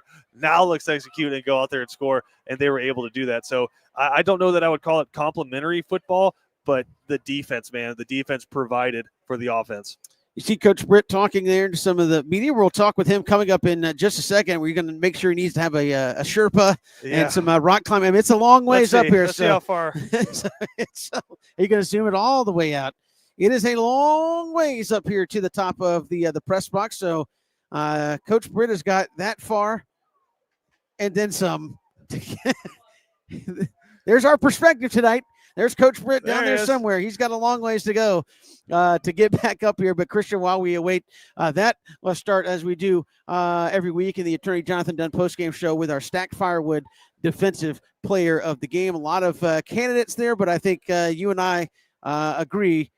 There was one guy that did it a little bit better maybe than some others. So if we're going Stacked Firewood Defensive Player of the Game, I'm going to give it to Zach Maxwell. Okay. I think Zach had an outstanding game. And it really started, Kevin, with him just accepting the one-on-one task of facing their best receiver. And then when the opportunity came to him for him to go out there and get some interceptions, he was able to do that. But it was, hey, we're not going to sit where you guys stay on the same side and you cover whatever receiver comes to you. We want you to cover the best receiver on this side of the field. And he did that. And he got a couple of big stops, but then he also was able to snag a couple of interceptions, and he took one about 90 yards the other way to set up another score for the Cadets on offense. So it was Zach Maxwell, I think, was a guy who really, really stepped up tonight. Certainly. So they stacked firewood, and I said going to get Sam Turner. Sam Turner going to Auburn next year to play his college football. When it was crucial downs, it was Zach Maxwell one-on-one up with Sam Turner and did a great job tonight. And that brings us over to our Cool Vibes Pizza Player of the Game. And are we even going to change sides of the football, Christian? No, I think it's Wyatt Estabrook, man, and I think he's earned it. He was our Stacked Firewood Player of the Game for the game against New Hampstead. He had 1 interception in that game. He should have had 3. Well, he had 3 tonight, and he's just become Johnny on the spot for this defense. He sits back, he plays coverage, he reads, and he doesn't let anything behind him. And what I love is how he attacks the ball. There's a couple of plays, Kevin, too, where it was just pass breakups, but he played great cover, too. The corner kind of played his way, forced the man outside. They try to take a shot on the sideline, and he gets over there and is able to lay the lumber there. So, Wyatt Estabrook, he's grown a ton, and he is an absolute weapon right now back in the secondary alongside Mekhi Williams. I mean, it's going to be hard in the state to find a better duo of safeties, and you'd be hard-pressed to find a better secondary. And, Christian, you talk about how guys stepping up change things. Everybody's obviously like, hey, Mekhi's got this side of the field. We're going to try to attack the other side of the field. And last 3 or 4 games, you said Wyatt's really accepted that challenge and has done his part in covering his side of the field in a big way. Yeah, it's communication, and it's accepting your role, which is I have to be the guy who's the center fielder. I might not make all the splash plays all the time, but I'm just not allowing anything behind me. And honestly, Kevin, on that last interception he made, they were running cover 3, so he kind of came up and slid down a little bit that time. Completely different covers than they ran all night, and he's able to come up there and steal another interception right there. So, I mean, he's athletic, he's big, he wraps up on tackles. There's been a few times where he's saved touchdowns just making a tackle. So he's really impressing me.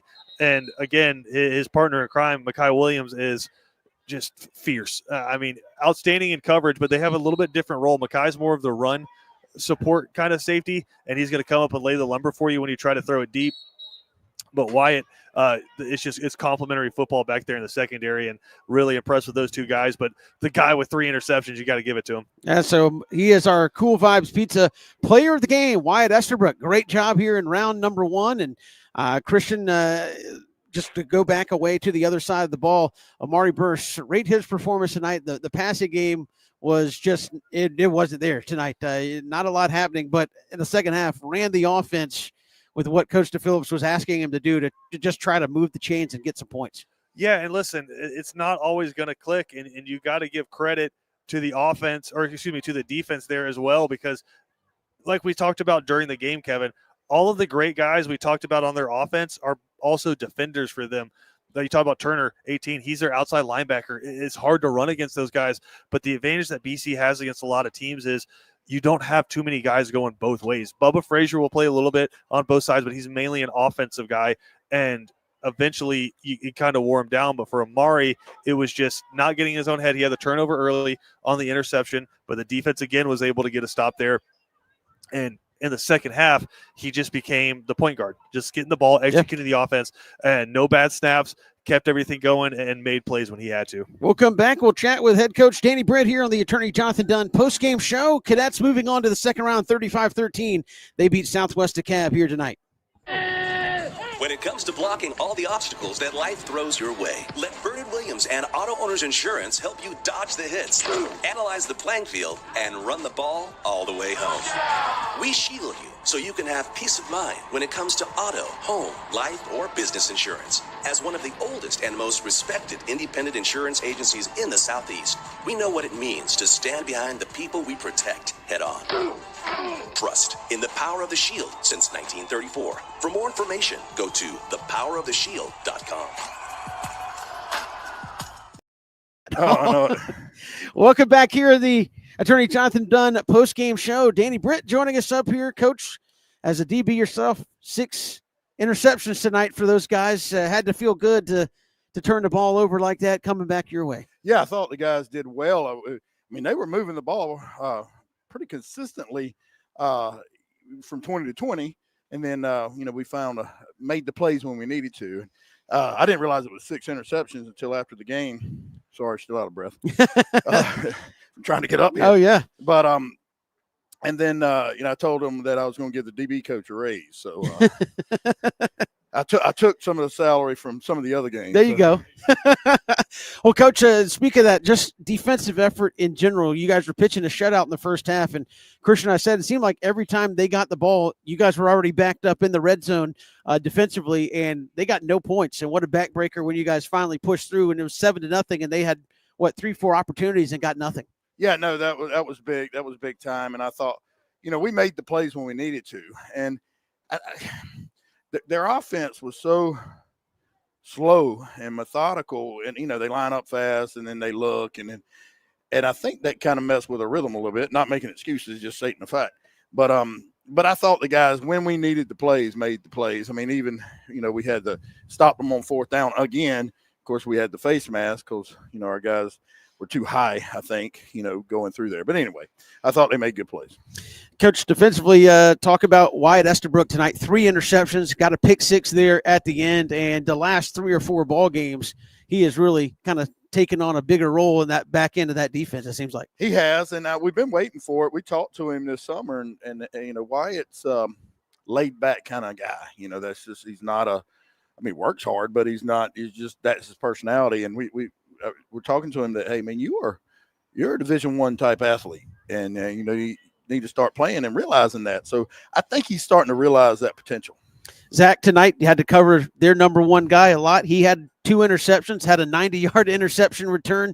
He kind of goes unnoticed because sometimes I feel like he's just playing lockdown over there and people don't throw his way.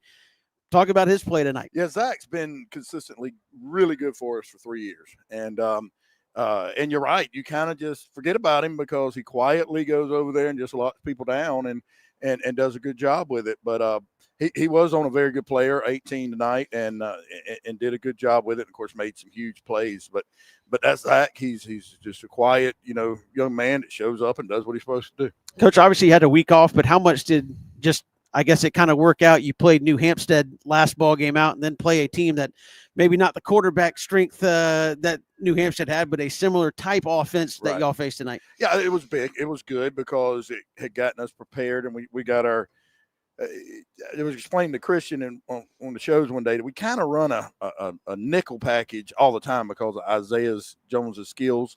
But we were able to get our dime package in and able to do that and get a lot of work with it against New Hampstead. So that kind of turned into a good look for us this week. Coach, offensively tonight, just a struggle. I think we were talking for as much as they didn't score. I think all of your offensive touchdowns came on a short field or you started in plus territory. What was the struggle tonight just to get anything going? They were whipping us a little bit up front, and we just got to get better with that. I don't know. There's a bunch of seniors. We start the game with Stanley, however long run, beautiful blocking, but we called back for holding. And apparently we were just holding a lot, and we've got to get better with that. We just got to do it. Did think you kind of broke new formation. You got down here late and had to get that touchdown to make it a 3-possession game, and you went straight wishbone. Hadn't seen that from you at all this year. Yeah, AJ talked to me about that 2 weeks ago, and he said, "Hey, we're gonna pay homage to old BC." And I said, "All right." It's we've always done that meat package with a power eye. He wanted to do it with a wishbone, and it's the same thing, and it looks great, and I love it. Well, Coach, apparently coming right back up here next week to play an OLA team. I know normally you say don't worry about anybody else but ourselves, but again, you guys have been road warriors. I guess just another bus trip right back up here. Yeah, it wasn't that bad today, was it? I mean, no. we take our time getting up here. Enjoyed lunch at Wild Wings and Macon there, and I guess we'll just do the same thing. Make sure Pat is willing to pay, willing to pay for us to eat lunch, and it really ain't that bad. I guess the next few hours stink a little bit, but yeah, we'll do that and come up here and play again. And again, how do you feel about this team? Just the experience playing in the playoffs, because this would be going on 5 years if you guys can get there, just making it to the semifinals or beyond. Everybody on this roster knows nothing but success at this time of year. Yeah, and that's what you want. And we, the more you're playing like here, the more reps you get, and by this time the reps are different. It's very detailed stuff because you should be pretty good with your alignment and your stance and all that at this point. So it's a lot of detailed stuff. So it is neat to see the kids be able to get that, and it's important. Coach, congratulations for letting you get your oxygen tank and everything to get back down from here, and we'll certainly talk to you soon. Thanks so much. All right, thank you. Coach Danny Britt joining us on the postgame show. We'll see you up at Oler. We're going to come back and wrap it up. Christian GoKel will come back and wrap it up here on Watch BC Sports. Walker Jones is your automotive superstore on Memorial Drive in Waycross. All the best brands: Chevy, Cadillac, GMC, Toyota, Nissan, and Honda, Chrysler, Dodge, Jeep, and Ram, plus our pre-owned supercenter. And we're the home of the lifetime warranty. Come let us treat you like friends and good neighbors should. Hey, I'm Mike Cuneo, General Manager at Walker Jones. We've got it all. Why shop anywhere else? Online at walkerjones.com. Walker Jones. Welcome back here to the Attorney Jonathan Dunn post-game show. Christian GoKel. I'm Kevin Thomas. BC with a big win tonight, and they will play Ola next week. And didn't see what the Perry score was, but Ware was winning big. So at least two teams moving on to next week out of this region. I would imagine Perry playing the 4 seed was going to move on. And what a game tonight for BC. And I think you use this cliche in sports.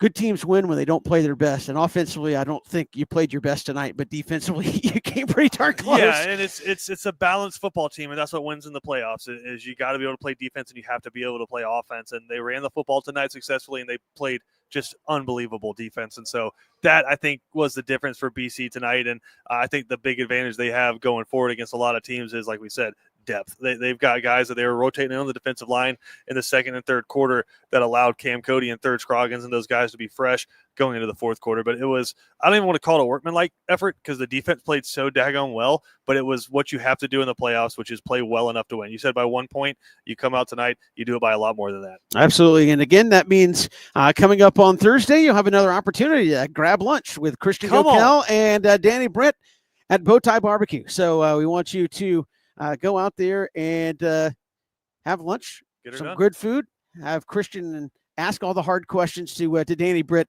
as they get ready for Ola next week. I didn't want to ask you about it tonight because it's a win, but I want you to ask him about that kick return for a touchdown. Yes.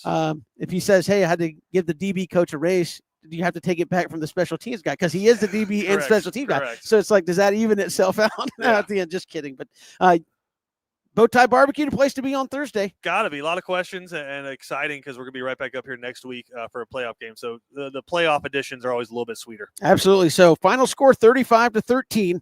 Enjoy your Friday evening. We'll see you next week. Christian will see you on Thursday at Bowtie Barbecue with Danny Britt. And as always, we appreciate you listening and following along here on Watch BC Sports.